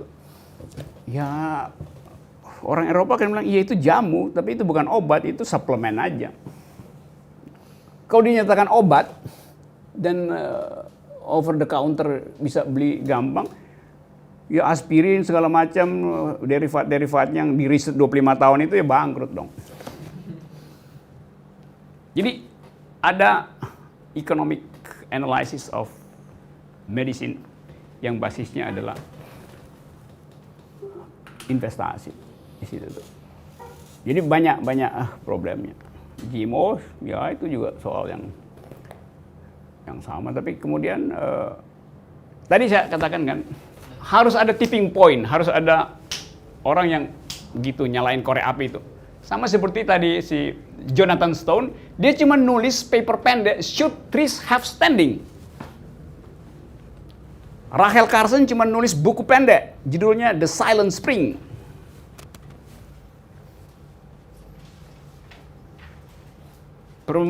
Jurnal Perempuan cuma nulis edisi kecil, Ekologi dan Perempuan. Bisa difotokopi di belakang. Jadi itu yang disebut sebagai tipping point. Tek. Jadi keadaannya sama dulu. Semua orang menganggap bahwa nggak mungkin feminisme itu diucapkan dalam wilayah publik sekarang. Dulu feminisme adalah the unspeakable. Sekarang the unstoppable. Tapi tadi saya ingatkan, bukan karena dia unstoppable, maka kontradiksi di dalam teorisasi itu kita hentikan. Jadi kita eksplorasi teori itu di dalam upaya untuk menghasilkan new kind of justice tadi. Di dalamnya environmental justice. Pindah dari natural right pergi pada the right of nature. Hijrah dari anthropocentrism pergi pada biocentrism. Dan itu membutuhkan nyali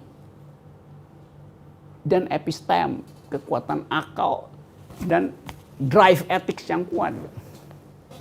Apalagi kalau itu mau diinvestasikan ke dalam kultur politik. Kita yang sangat konservatif dan curiga terhadap semua ide baru itu. Oke, sampai jam berapa saya? Oke, silakan. Masih ada. Tadi saya sudah jawab tadi ekologi dan ekonomi itu. Jadi kemarin setelah diskusi dengan Mbak Yaya dari Walhi, kan berbincang dengan teman-teman Walhi dan teman-teman Fort Banyuwangi yang mereka notabene langsung aktif advokasi di lapangan, bro. Nah, waktu itu mereka kembali pada paradigma tadi bahwa pandangan-pandangan perempuan itu mampu tune-in dengan alam itu sama saja kalian sedang mengungkapkan ide-ide patriarkis. Lalu saya coba mengungkapkan bahwa pada intinya epistemologi feminis dalam ranah ekologi ini saja. Halo Mbak. Ya, saya masih ikuti ya.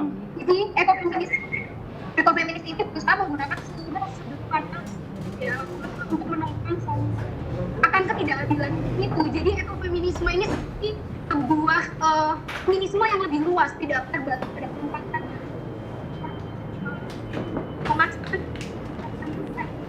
Hanya saja ketika hal itu dikemukakan oleh perempuan, mereka menganggapnya loh, kalian ngomongin feminisme tapi kok kalian seolah-olah pede banget, hanya kalian yang bisa memiliki pandangan seperti itu, seolah-olah ethical sphere itu hanya mampu kalian kuasai. Tapi ketika di dalam forum itu diulang dan dikemukakan oleh laki-laki, mereka mau Prof menemukan itu dengan bahasa laki-laki yang pasti Prof tahu perbedaannya di mana. Di situ juga saya melihat seperti wow, terus kalau misalnya perempuan yang mengungkapkan ide itu masih sangat susah diterima. Bahkan hari ini pun ketika kita melihat daya tarik feminisme, orang akan lebih menyukai feminisme dibicarakan oleh laki-laki daripada dibicarakan oleh perempuan. Seperti itu, Prof. Jadi bagaimana kita bisa mengentaskan pandangan-pandangan patriarkis ini ketika dialog-dialog kita, bahasa kita masih belum mampu diterima. Seperti itu. Terima kasih. Wah, keren banget kamu. Ya, itu seluruh pikiran baru selalu dicurigai dari dua arah. Pertama, dia akan mengganggu establishment, the old establishment power apa enggak gitu. Kedua, kecemburuan dari mereka yang pikirannya separoh. Jadi kalau si laki-laki bilang begitu ke kalian, anggap aja pikiran dia separoh itu. Jadi kekurangan pengetahuan menimbulkan kecemburuan itu. Jadi nggak penting sebetulnya soal itu dipelihara sebagai kecemasan. Nah, tadi saya terangkan bahwa kalau saya menerangkan tentang ekofeminisme, sekaligus saya berupaya menerangkan kontradiksi di dalamnya tuh.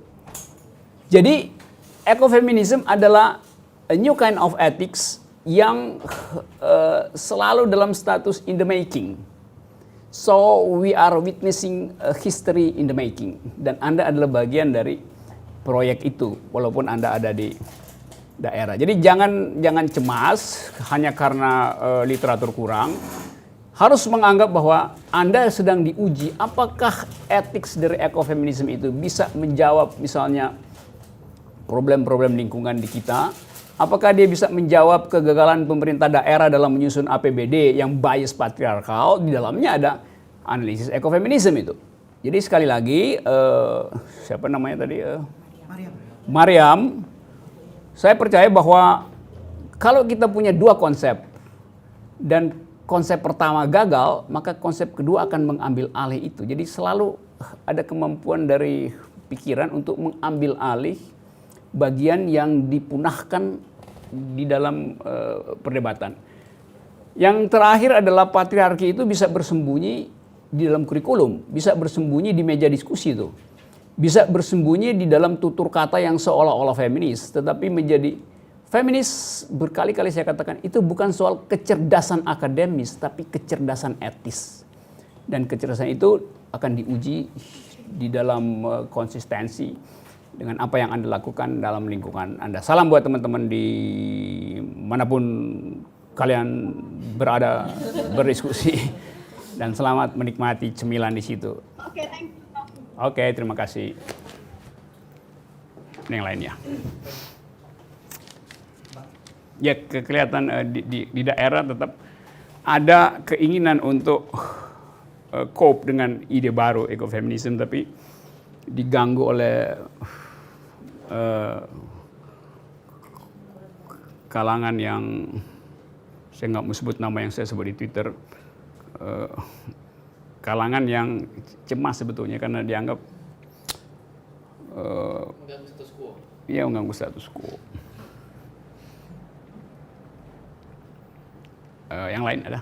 Masih ada waktu 15 menit. Ya. Begini Bang, tadi Abang kan menyebut bahwa ada banyak kepentingan dalam melihat alam ini. Salah satunya kan kepentingan market. Kemudian saya hubungkan dengan tadi di awal juga Abang bicara mengenai bahwa teologi. Abang ada kecenderungan ingin mengatakan teologi ini merusak alam, kan kira-kira begitu. Nah, saya hanya ingin mungkin memberikan suatu narasi. Nanti saya mohon tanggapannya, Prof. Yang berkonsisten dia. Dalam falsafah Islam, dalam falsafah Islam, saya pikir dia sangat ekolog sekali. Kenapa begitu? Di pertemuan pertama saya sampaikan ke Bu Gadis bahwa Ibnu Sina itu memandang yang begini, yang ini itu punya jiwa, nafs. Semua ini bahkan bumi yang berputar, semua yang ada dalam alam semesta ini punya nafs. Kenapa punya nafs? Karena yang di sini merupakan emanasi dari akal pertama, kan begitu jatuhnya. Maka ketika kita memandang suatu alam pun itu meskipun masih sangat antropolog sekali pada hal itu ya, tapi menurut saya ketika itu ya itu sangat kalau dilihat dari sudut pandang ini ya sangat ekologi sekali menurut zamannya, kan kurang lebih begitu. Nah, hal ini makin kelihatan dalam corak Sufism, mistism. Ibnu Arabi misalkan paham, saya juga menyebut pantheism, paham wahdatul wujud. Jadi dia melihat alam ini bukan lagi melihat alam sebagai objek, tapi satu kesatuan dengan saya yang bersumber dari satu wujud, kan kurang lebih begitu Bang. Nah, maka saya melihat ini jauh sekali dari mungkin kalau kita melihat dari kepentingan-kepentingan yang lain. Kepentingannya pure kepentingan bagaimana cinta seorang hamba kepada sang pencipta, kan begitu kalau dalam bahasa Sufismnya. Nah, maksud saya apa yang ingin saya sampaikan bahwa bahkan dalam agama ini sebenarnya sangat ekologi sekali gitu loh. Ini kan sebenarnya bertentangan yang seperti abang tadi bilang di awal, ada kecenderungan bahwa agama ini merusak alam. Nah kurang lebih mungkin itu dari saya, mohon tanggapannya. Yang semua nama yang you sebut tadi kan bukan teolog kan? Ibnu Sina kan bukan teolog, filsuf.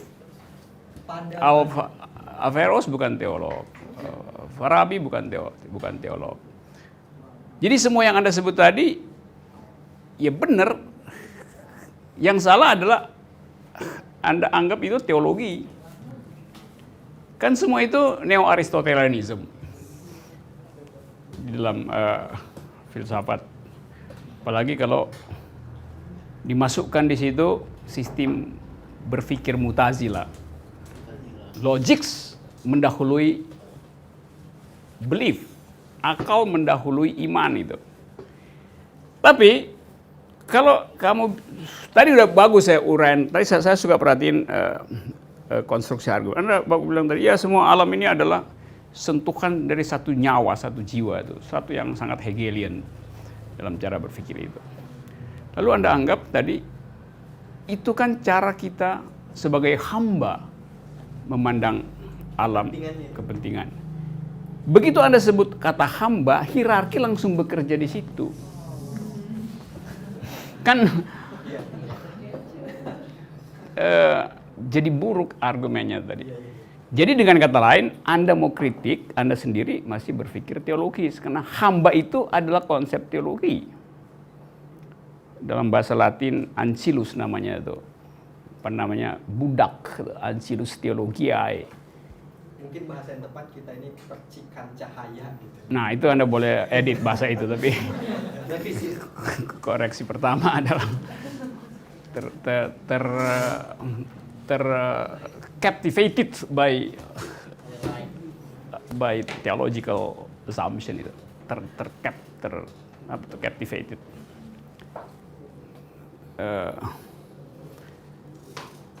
Captivated apa ya bahasa Indonesia?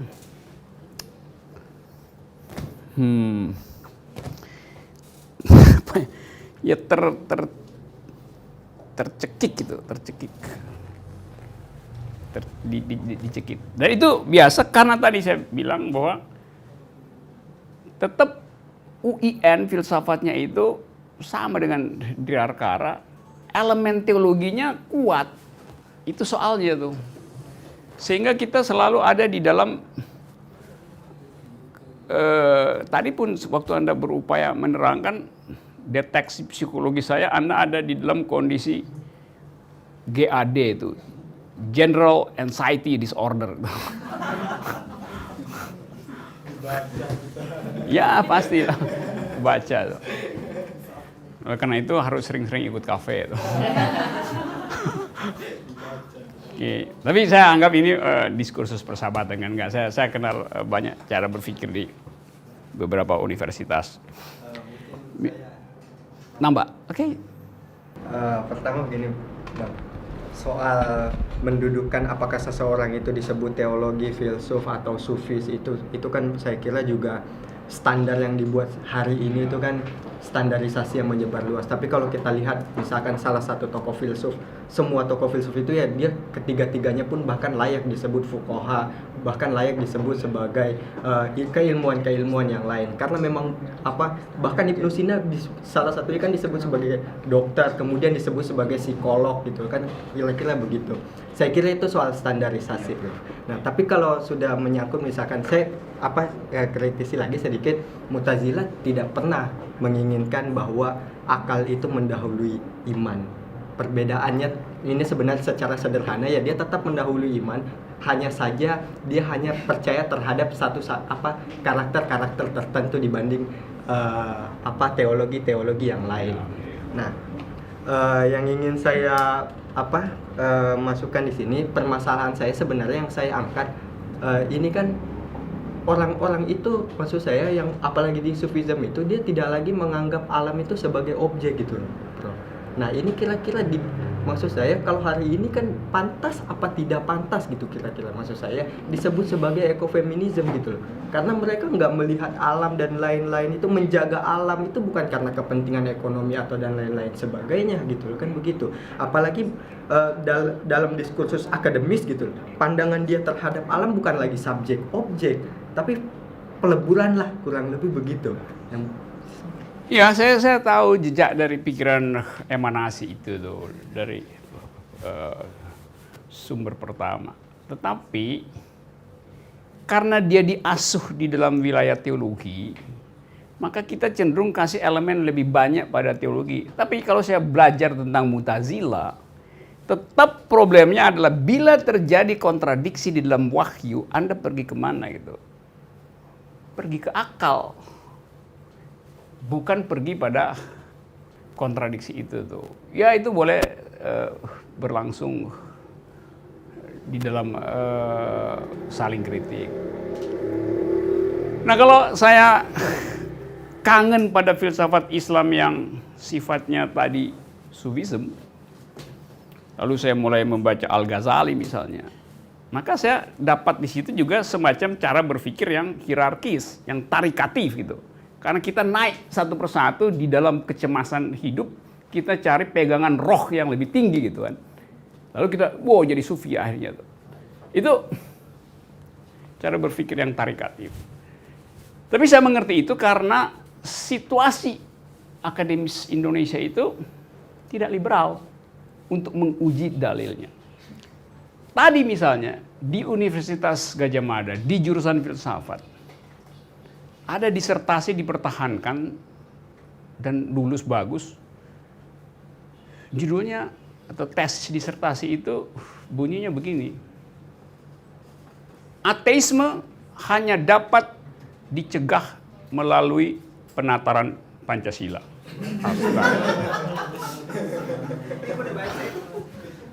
Coba lu bayangin kok bisa lulus. Yang goblok yang uji pasti.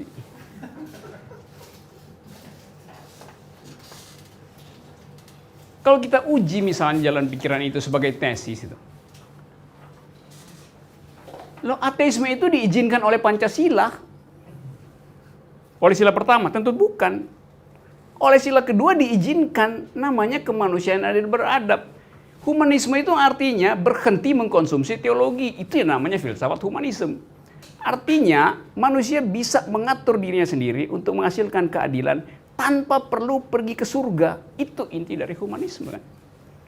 Sila keberapa lagi? Sila ketiga, sila keempat, demokrasi itu membolehkan orang tidak beragama. Karena nggak ada urusan antara menghasilkan keadilan dan menghasilkan kesolehan. Dua hal yang boleh dipisahkan itu. Jadi bayangin Fakultas Filsafat Universitas Gadjah Mada meloloskan seorang doktor dari UIN Yogyakarta dengan tesis semacam itu. Itu yang bikin saya sakit perut dari tadi pagi itu. Sekarang udah sembuh tuh. Karena akhirnya kita ngerti, oh ya masyarakat Indonesia tidak bisa lepas dari aspek teologis itu. Seharusnya akademisi bisa lepas dari itu. Tetapi supply energi teologi dari masyarakat, apalagi ada isu komunis segala macam ini, menyebabkan orang merasa, enggak, gue mesti lulusin tesis ini. Loh itu kalau saya nguji itu, saya kasih itu, enggak sih. Minus A. Bukan A minus, minus A. Lain kan A minus dan minus A. Iya, artinya lebih buruk dari E. Karena A, B, C, D, baru minus E, minus D, minus A. Minus itu paling bawah. Kontradiksi dari A itu. Jadi, you bayangin misalnya kan. Oleh karena itu kita suka anggap tuh, pokoknya kalau kalian ikut kafe, udah di atas A plus lah, udah kira-kira. You got, kamu dapat seluruh kebebasan untuk kritik, namanya keinginan untuk menguji dalil sendiri kan. Kan kampus nggak begitu kan? Seluruh kampus Indonesia itu begitu feodalnya sehingga si mahasiswa itu akhirnya dikasih buku, dia nggak mau baca bukunya, dia mau baca keinginan si pengujinya, dia mau baca keinginan si pembimbingnya tuh. Itu yang membuat IQ kita itu setiap hari turun 12 poin. Jadi kalau ada 5 disertasi begitu, kita langsung jadi idiot gitu. Oke, ada yang terakhir ya. Oke, Mariam, teman kamu.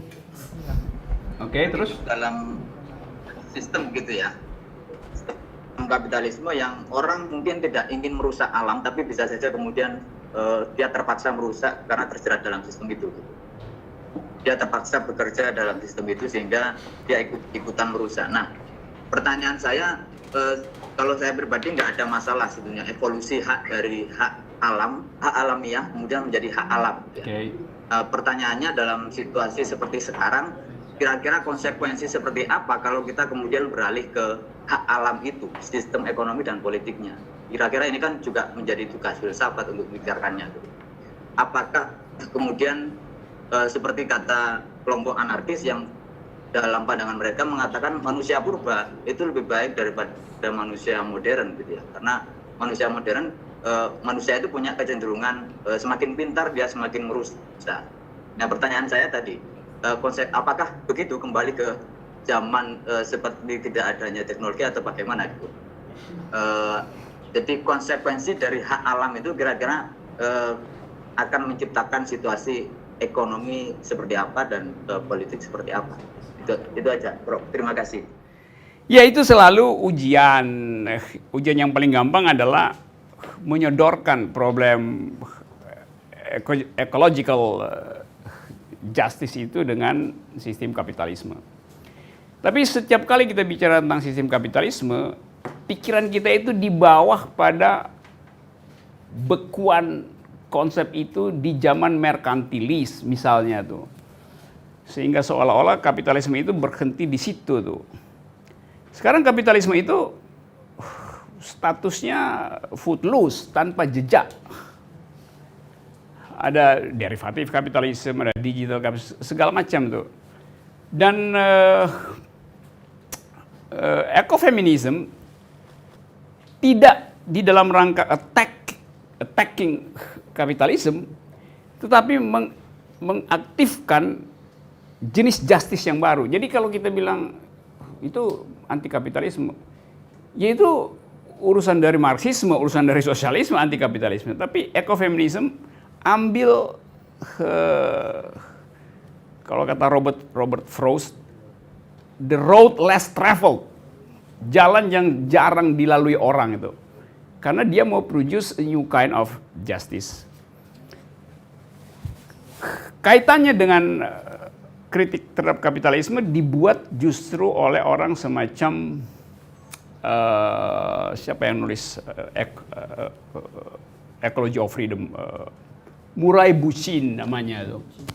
Murray Bookchin adalah seorang environmentalist yang mencoba menghubungkan antara social injustice dengan environmental injustice. Jadi ada elemen kritik terhadap kapitalisme di situ tuh.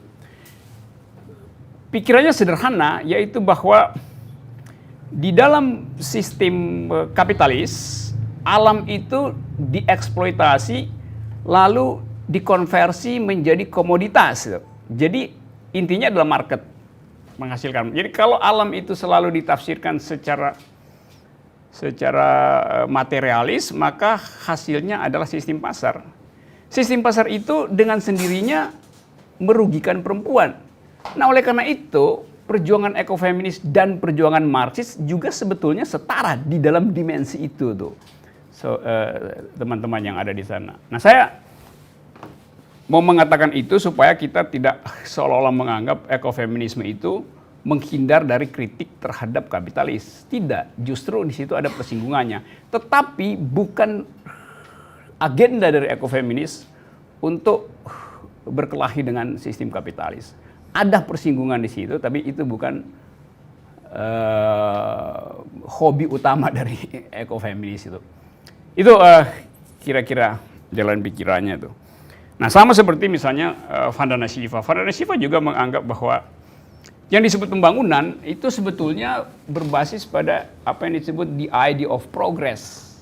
Nah, progress itu adalah satu sistem filsafat yang mengandaikan pengendalian supaya hasilnya bisa ditentukan dari awal. Kalau saya mau menghasilkan sesuatu, maka parameternya saya tentukan dari sekarang. Nah, cara berpikir itu adalah cara berpikir patriarkis. Jadi jelas di dalam sistem berpikir ekofeminis selalu ada elemen kritis di dalamnya, termasuk kritis versi sosialis, termasuk kritis terhadap sistem kapitalis. Kalau saya rumuskan dengan satu kalimat supaya ada dalil pada teman-teman di sana, kira-kira bunyinya begini nih. Eksploitasi alam oleh manusia terjadi akibat eksploitasi manusia terhadap manusia yang lain. Itu persinggungan antara kritik feminisme, ekofeminis, dan proyek Marxisme. Jadi eksploitasi manusia terhadap manusia berakibat eksploitasi manusia terhadap alam. Assalamualaikum warahmatullahi wabarakatuh. Waalaikumsalam. Thank you, bro. Oke, bro.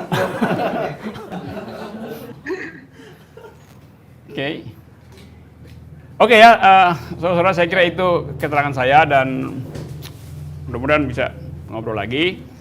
Jadi hal yang paling mengenakkan di dalam kafe adalah kita berupaya untuk menghasilkan argumen secara bersama-sama. Kalau ada yang surplus argumen, dia akan ditagih untuk mensubsidi yang defisit. Kalau yang defisit, dia mesti kasih tahu bahwa saya defisit. Dengan cara itu kita tahu bahwa kalau jumlah argumen di dalam masyarakat Indonesia cukup stabil atau tercukupi, maka begitu banyak problem radikalisme, sinisme atau arogansi bisa kita kurangi. Karena saya selalu percaya bahwa argument is the currency of thought. Argumen adalah mata uang pikiran. Sebagai warga negara kita cuma tukar tambah bernegara dengan argumen, bukan dengan sensasi masuk surga, bukan dengan sinisme pada masa lalu, tapi hanya karena argumen maka kita dinyatakan berhak untuk mengucapkan dalil. Kesetaraan argumen adalah kesetaraan manusia. Feminisme juga berupaya di situ. Selamat malam.